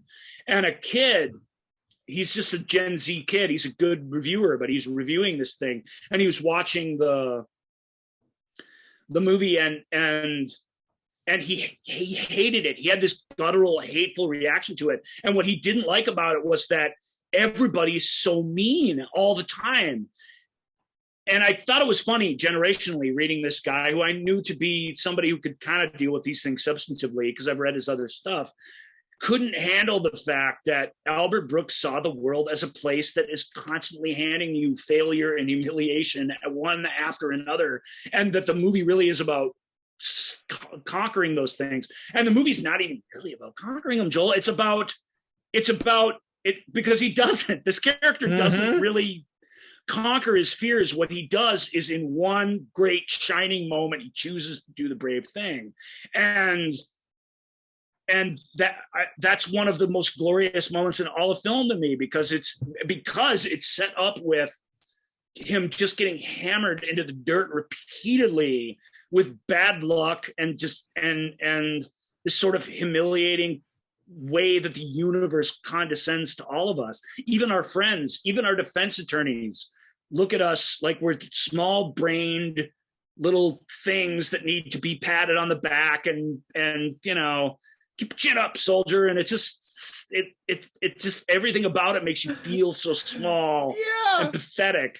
And oh man! But you want to believe that if given the opportunity at true love and happiness in the universe for eternity, that you do the right thing. But would you? The movie, it's not entirely clear what's going to happen in the film, and I adore it for that reason. It's a terrible look at the afterlife, but that's what's so great about it. The afterlife. Just like here, except people are more justified sort of in treating you like dirt because they use 52% of their brain or whatever, and you only use 3 to 5. Is that clocked? Is that clocked? Buck Henry. The whole movie's full of Buck Henry. So I like that. I like that. That look, the look that Albert Brooks gives them. Oh my God. Buck Henry, you think I let you down, because his defense attorney doesn't show up one day, so he gets this other guy who very quiet but excellent. Yeah, the defense attorney who says nothing to help him, and he gets all mad at Rip Torn the next day. He's like, you think I let you down? Where were you? You wouldn't understand. You wouldn't understand. I'm not saying that to be condescending. I'm saying you literally wouldn't understand. Try me. I was lost in the inner circle of thought. I was trapped near the inner circle of fault. A fault. That's what it is. Yeah, I was trapped near the inner circle. I was trapped near the inner circle of fault. And what does he say? I don't understand. That's so good.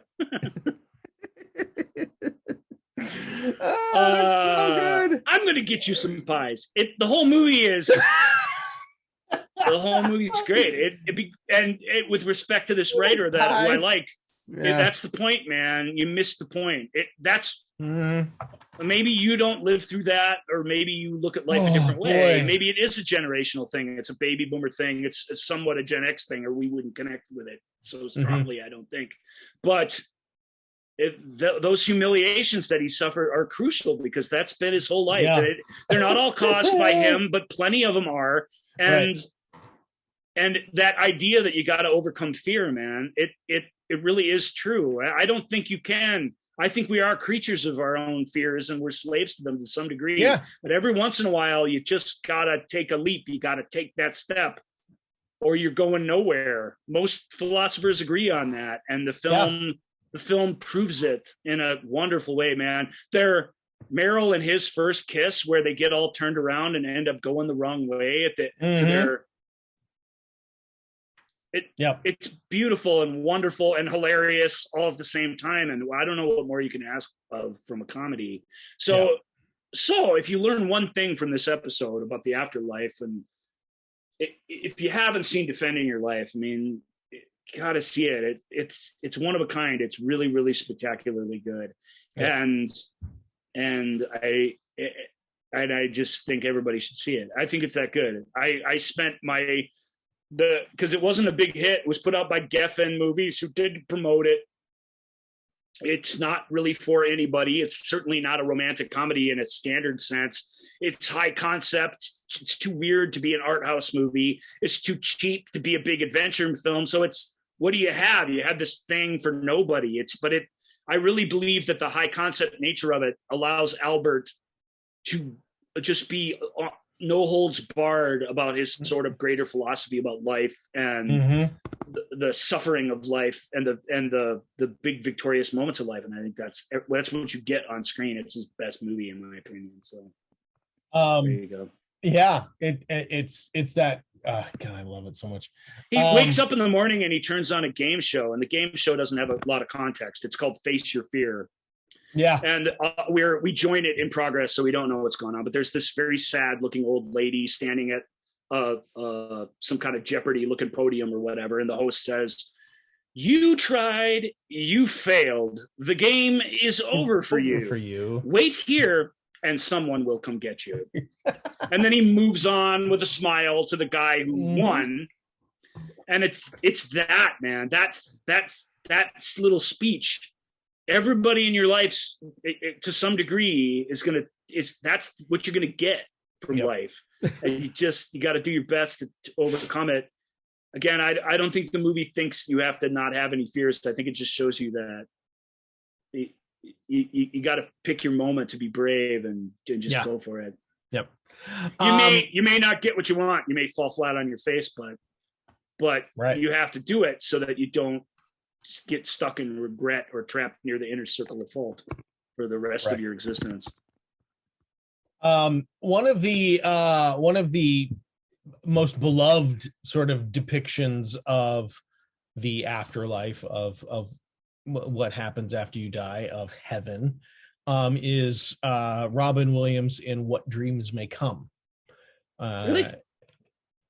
Yeah. When I was telling people, bombed too.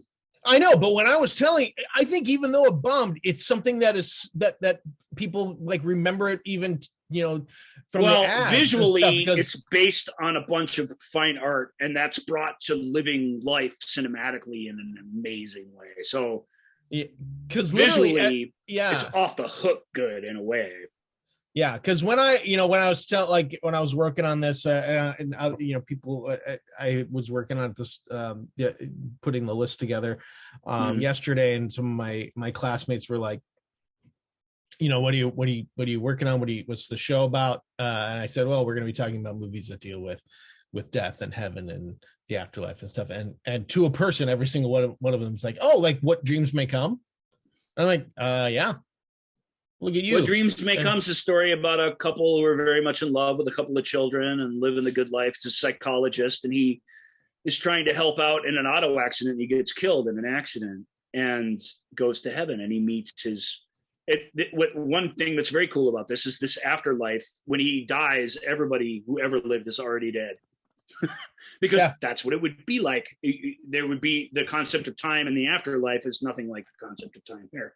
So your day of judgment, whenever that comes, is the same for everybody, and you're all there. And of course, afterlife's great because you can take on whatever persona you want, and we'll talk. That's coming up in another movie. Like, you can just be what you want. You can be your ultimate self. You can have your ultimate heavenly avatar when you're there. You can live in whatever house you want. You can kind of do whatever you want. The whole thing's a limitless wish fulfillment fantasy with a catch. Even though he's in heaven and he's being greeted comfortably by at least one of his children, I don't want to spoil the whole thing.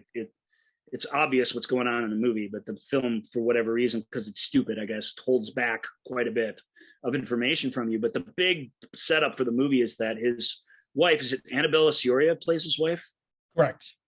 She didn't deal with his loss when he was taken from her, and she killed herself. And if you kill yourself, you get, they call it's kind of like hell, but it is hell, I guess. You don't get condemned for killing yourself, but the act of suicide snaps your soul in a way that you can't recognize the good things that are around you. They make a big deal of saying, she's not been judged or condemned. She's judged and condemned herself. And that's something from an afterlife perspective that has never been snapped. No one's ever been able to snap somebody out of that I gave up on everything sort of final decision place. And Robin Williams, because he's a romantic, he refuses to believe that. And he takes this epic journey into the underworld to find her, which they say he's not going to do. And then when he finds her, to break through to her using his sort of pop psychology of the movie and to bring her back so that they can all be a family in heaven. He cannot rest until he settles this idea. Mm-hmm. But it's so dumb. Everybody's awful in it. Cuba's awful in it. Robin Williams is terrible in it. He does the big Robin Williams smile, I think 47 times in it, where you can maybe do that twice in a movie if the movie's hook. You can't keep doing it the whole movie. The whole film is cheesy and dumb, but it's visually so arresting. And the idea is, like I said, it's romantic in a romantic way, but it's romantic in a fine art sort of way. It's a big romantic movie, literally. And you can, if you leave your cynicism at the door, you can be carried away by it for that reason. Yeah.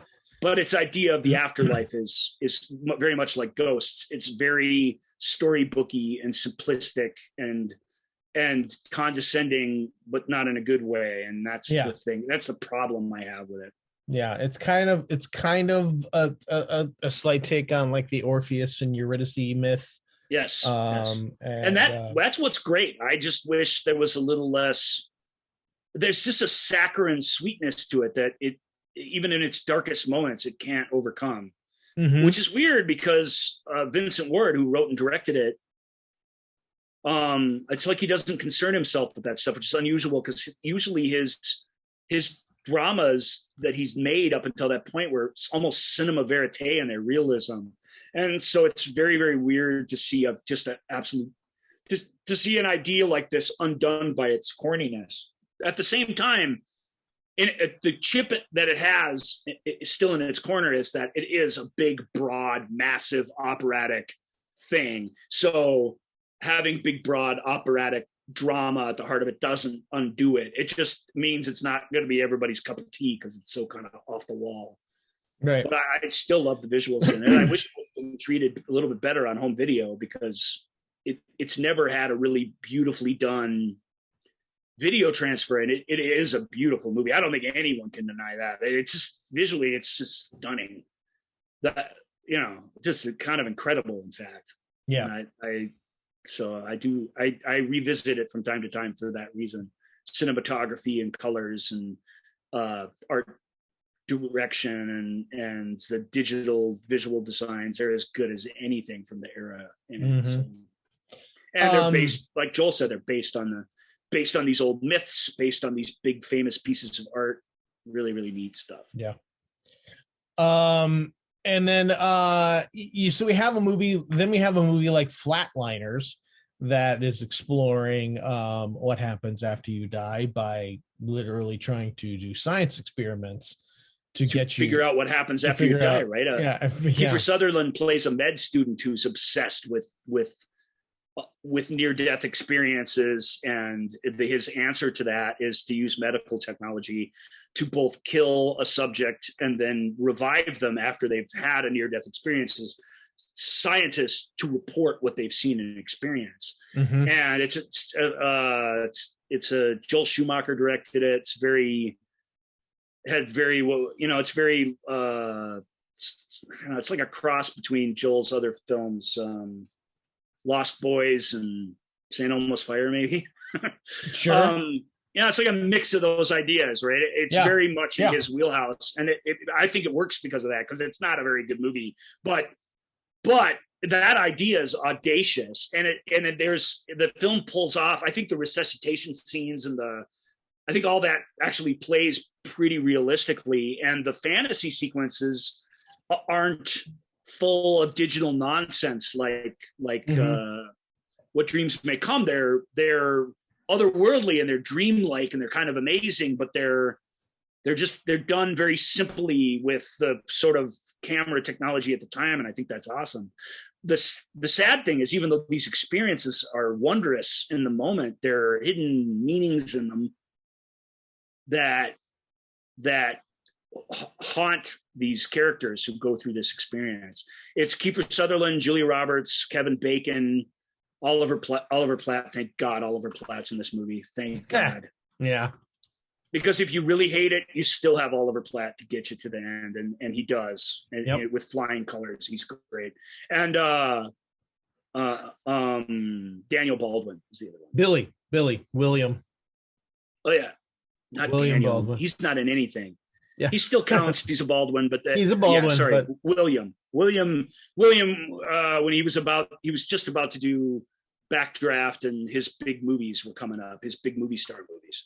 So, and Julia Roberts is just getting super famous. This was the year after Pretty Woman or whatever, or the year after, Pretty Woman, year before Dying Young, I guess. Yeah. So she was a big superstar, and it's cool. It's got a lot of star power in it, and it makes Schumacher, say what you want about him, but he makes really good use of his star power. He knows kind of who his stars are. He knows who his non-stars are, and he knows what their star-like qualities are, and those always come through in all of his films. And so, he did kind of do something right as a filmmaker. But this film's, it's about atonement. It's about atonement. Again, it's about atonement for the wrongs that you've done. And it's actually deals with karma in a way that is still not right, but much, much closer to the intent of the philosophy than anything we've seen in these movies up to this point. And I really dig that about it. And the scary moments are genuinely scary. I think it has a horror movie haunting aspect to it that I think is pretty effective. Wouldn't you think? It had one of the best movie trailers I think I've ever seen too. It didn't live up to the trailer, but the trailer is really good. A movie like Flatliners got so much visually going on in it, and it's got such a high concept that all you really have time to do is to introduce the concept, and then you got to get out after 2 minutes. And I think a lot of trailers suffer because their concepts they just show you the whole movie, and this one can't do that. I think that's cool too. I remember Flatliners. I mean, I do. I always loved the idea of, well, look, we're scientists. We're not theologians. We're not whatever. We're the ones who should solve this problem. We're going to figure out using science what happens after you die, and and then the consequences that come from that. We have two movies left. Two movies that are very well. One of them is just a lovely movie, and the other one is Lovely Bones. Lovely Bones is going to be, although Lovely Bones got middling reviews, but it was going to be part of our underrated episodes from way back when. But whenever that movie came out, we didn't get anywhere near the 2000 whatever. Right. We didn't get anywhere near Lovely Bones on the list. Plus, Lovely Bones would have been, by the time we got our lists done, it would have been disqualified because it got like kind of reviews in the 50s-ish, stuff like that. So, because it was a rare film that critics didn't like, but that audiences really, really connected with. It came out during the holidays. Its audiences were almost not entirely, but like really, really weighted toward females who went to see it. And they kept it in the top 10 for almost 2 months and ended up making almost $100 million for having a really, really weak opening. That's unusual that you kind of only happens at the holidays too. If they'd have tried to release this in the summer or something, it would have come and gone, and that would have been the end of it. Yeah.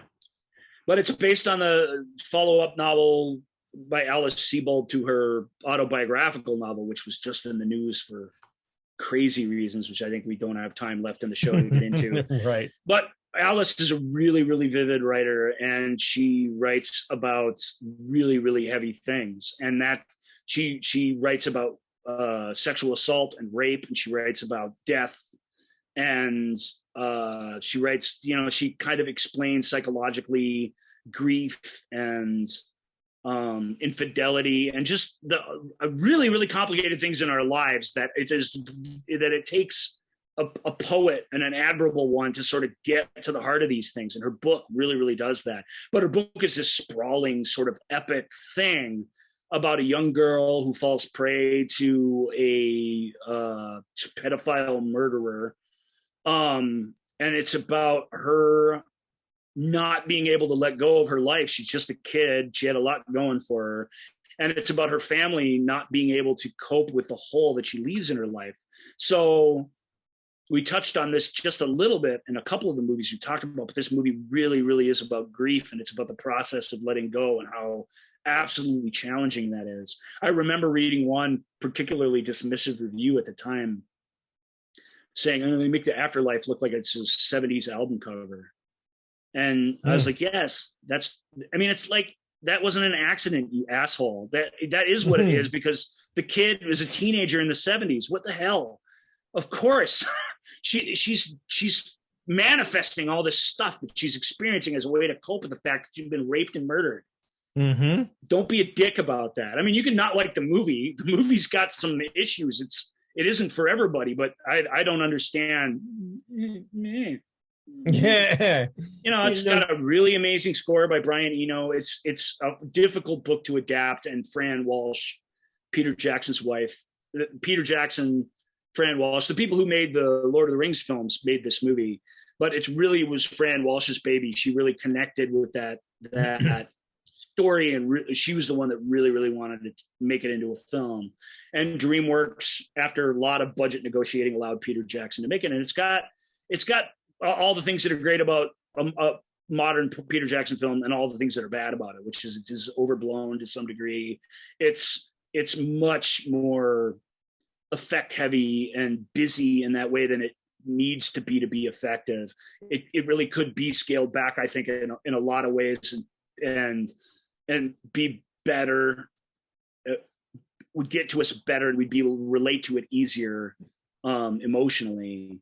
But it has some emotional, Mark Wahlberg came into this film. We threatened that we would talk about him later. Here he is. He replaced Ryan Gosling a couple days into shooting, or a couple days before shooting started, like just absolutely at the last minute. And he plays the father of this girl. The main character is, what's her name? Susie Salmon. Yeah. Played by Saoirse Ronan. Yeah. Great. I mean, Saoirse Ronan is so effing good. It's hard to, Dakota Fanning, maybe. I'm trying to think of the actors at the time this was made who could have done this. There are a couple others, but she is perfect. She was absolutely the perfect choice. Susan Sarandon in it, she's great. Rachel Weisz is fantastic in it, even though most of Rachel's plot got cut out of the movie. She still does a really, really great job. I can't remember the girl who plays her daughter. Stanley Tucci plays the bad guy, such as it is. He's mm-hmm. less of a bad guy as he's just this malevolent, dark force that just sort of invades our normal world. It's a really difficult performance, and he does a really, really good job. Yeah.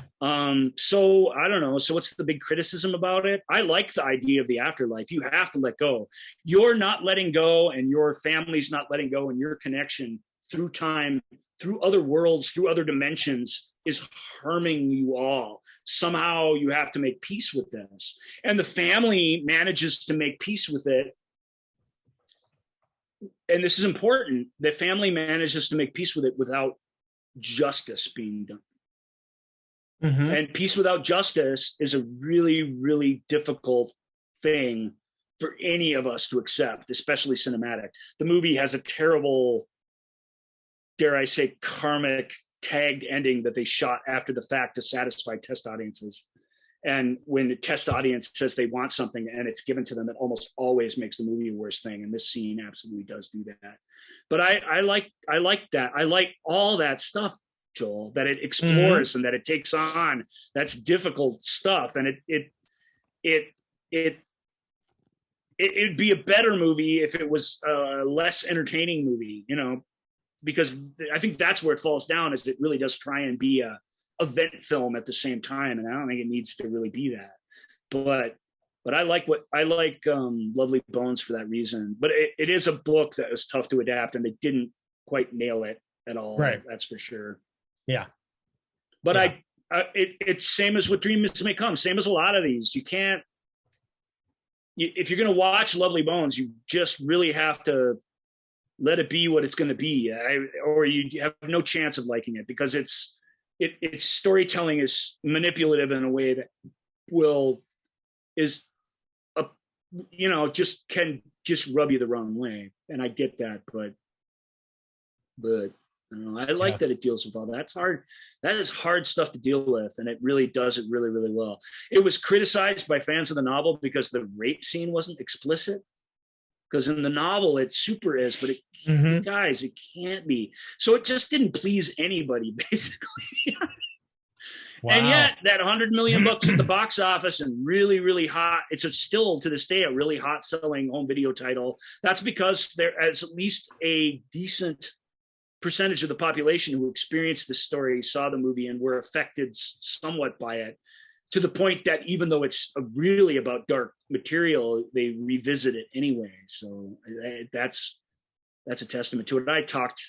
I monopolized that conversation. I'm sorry, Joel. Did you have something to say about that? No. I want to move on to our final film that we are going to talk about, because it's not often we get you talking about, excuse me, about romantic comedies, and we get a brilliant British romantic comedy dealing with death in Truly, Madly, Deeply. Yeah, which one of my favorite movies of all time. I'm not sure how much of a comedy it is. It certainly has plenty of laughs, but it's a sad story with a sad person at the heart of it. Even though it's very, very goofy, its take on the afterlife is very, very goofy. But what's great about Truly, Madly, Deeply, at least in its afterlife aspects, is that we only get to experience the afterlife when it visits our world for a brief period of time, episodically. And that is a fantastic low budget and yet high concept way to deal with it. And it's really, really wonderful. Juliet Stevenson, who has all the powers of a big movie star and yet looks like a normal schlub of a person, which is kind of the exact thing you want out of an actor who you want to tell you a believable story. I adore her in this, and she has just recently lost the love of her life and her husband, Jamie, played by the amazing Alan Rickman, and isn't coping with his loss, you know. And it's not that she's a wreck or that she's not getting on with her life. She's got a great support system. She's got a Bill Patterson, the Scottish actor who plays her boss. I want to say he's fantastic.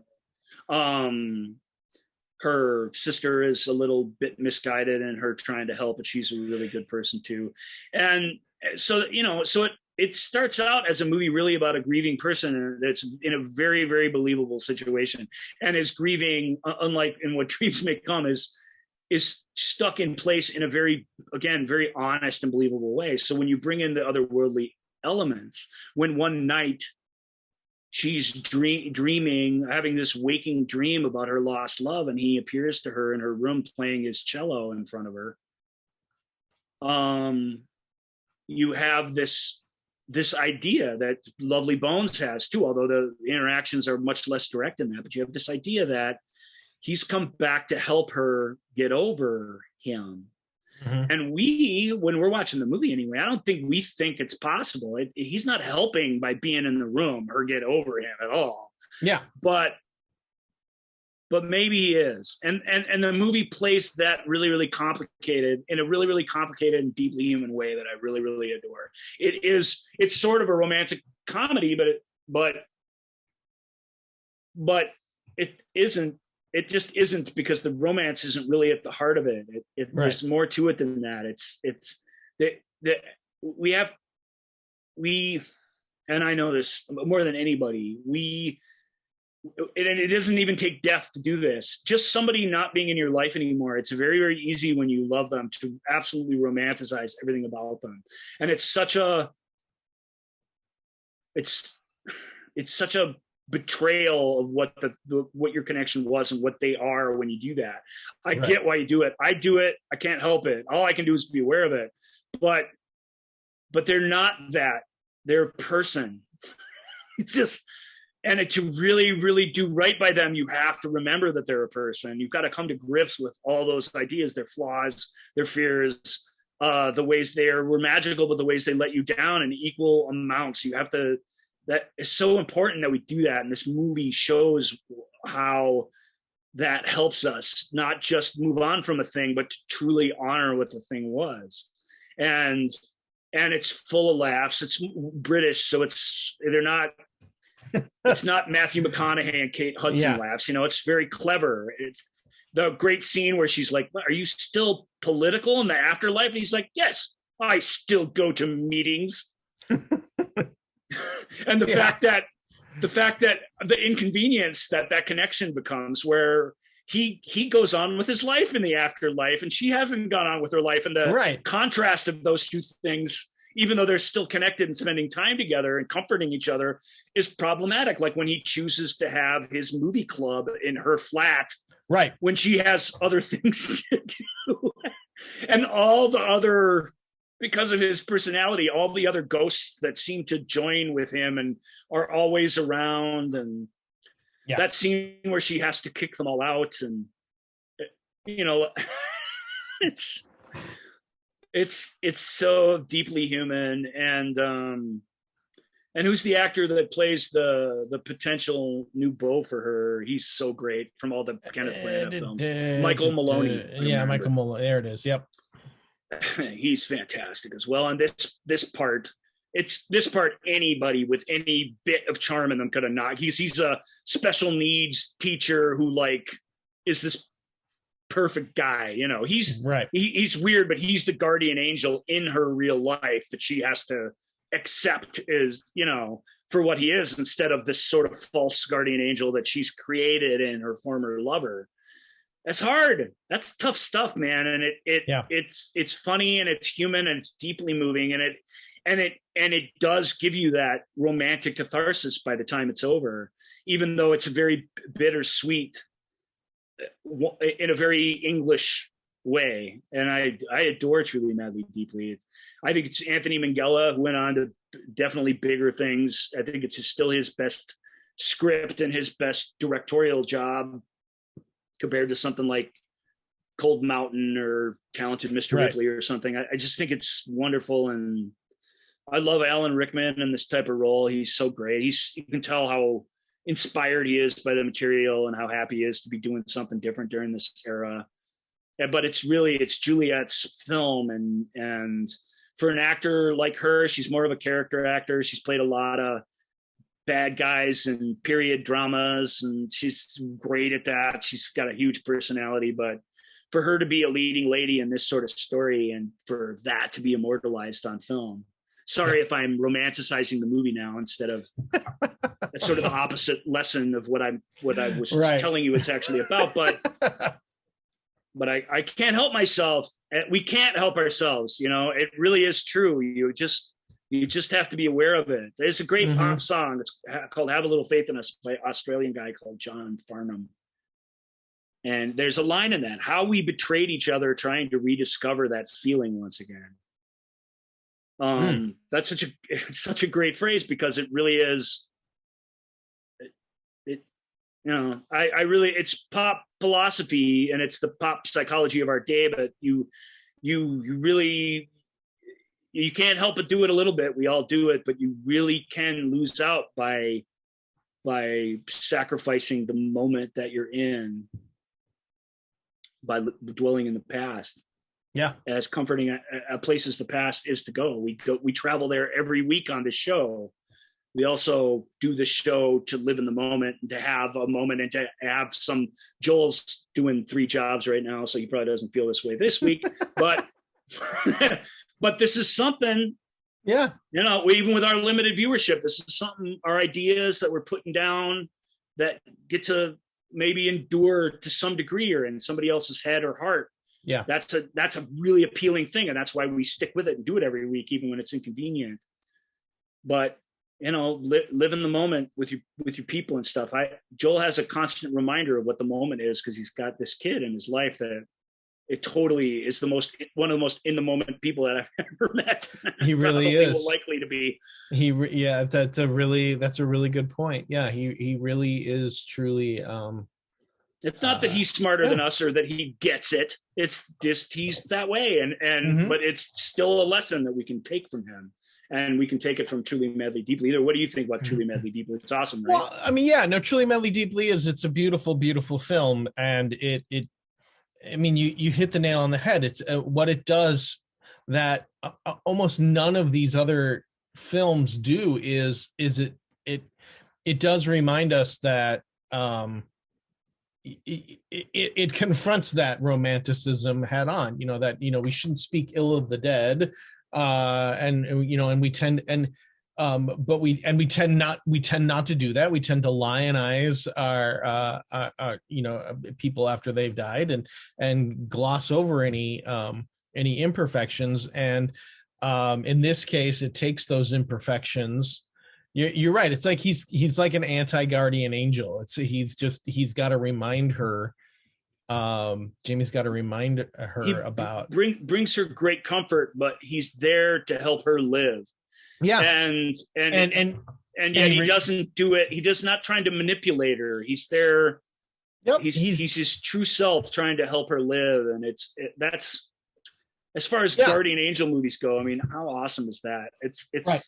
And how refreshingly complicated is it? I love that about it, truly. Yeah, it's and it takes world-class actors to pull that off, and they do.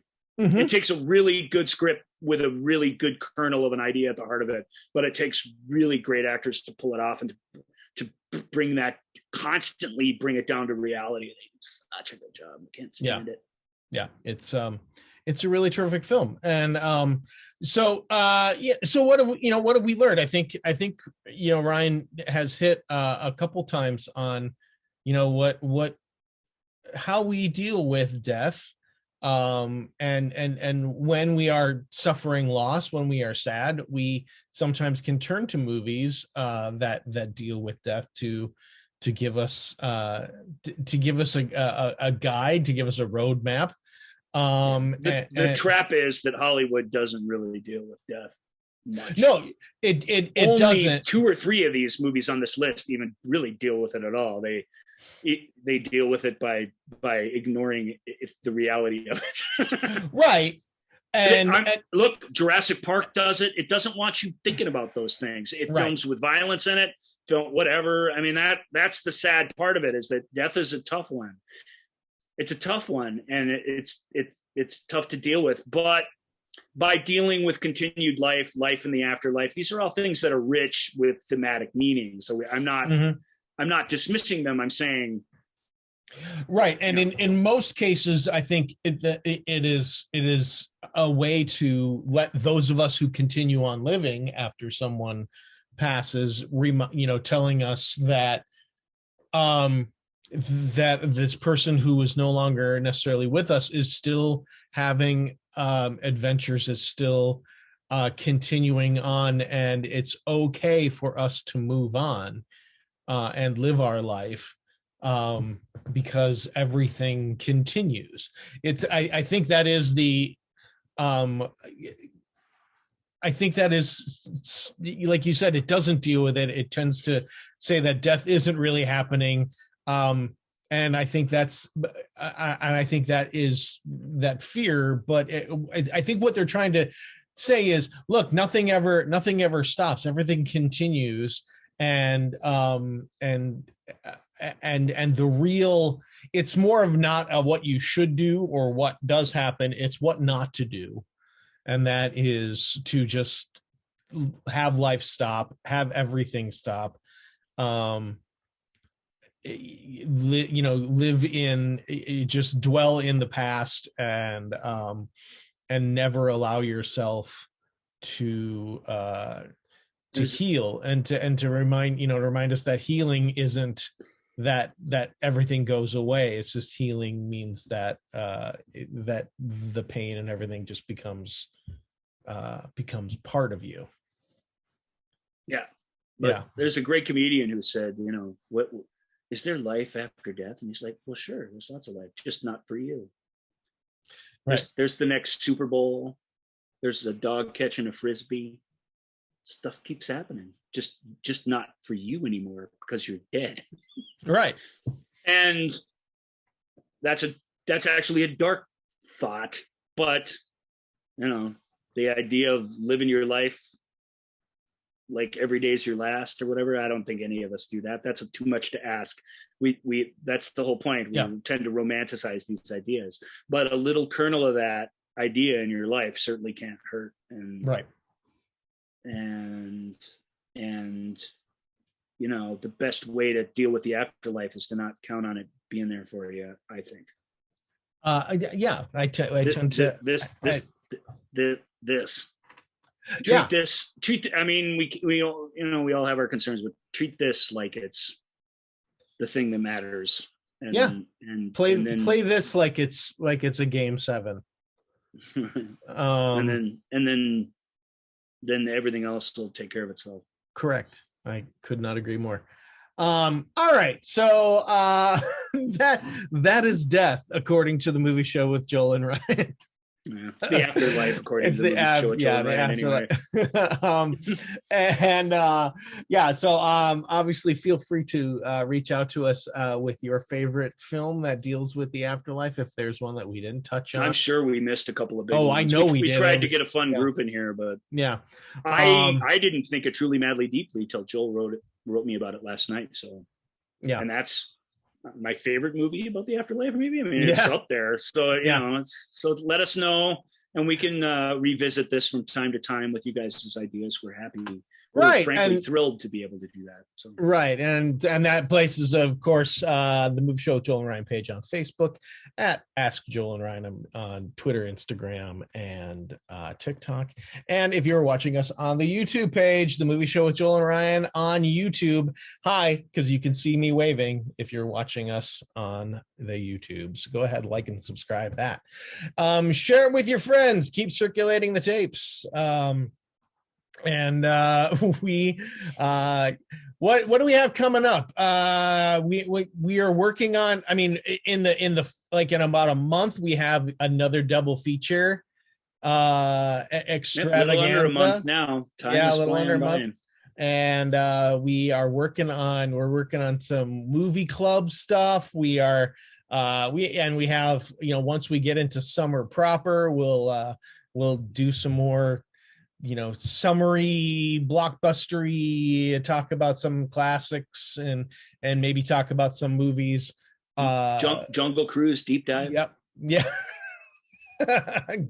Get on board. It's the Jungle Cruise deep dive.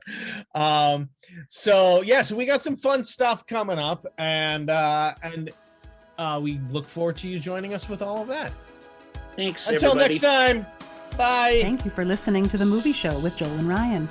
Remember, all views and opinions represented in this podcast are personal and belong solely to the speaker and do not represent those people, institutions, or organizations that the speaker may or may not be associated with, unless explicitly stated. None of these views and opinions were intended to malign or deceive. And now, here's the producers, circa 1982, to play us out.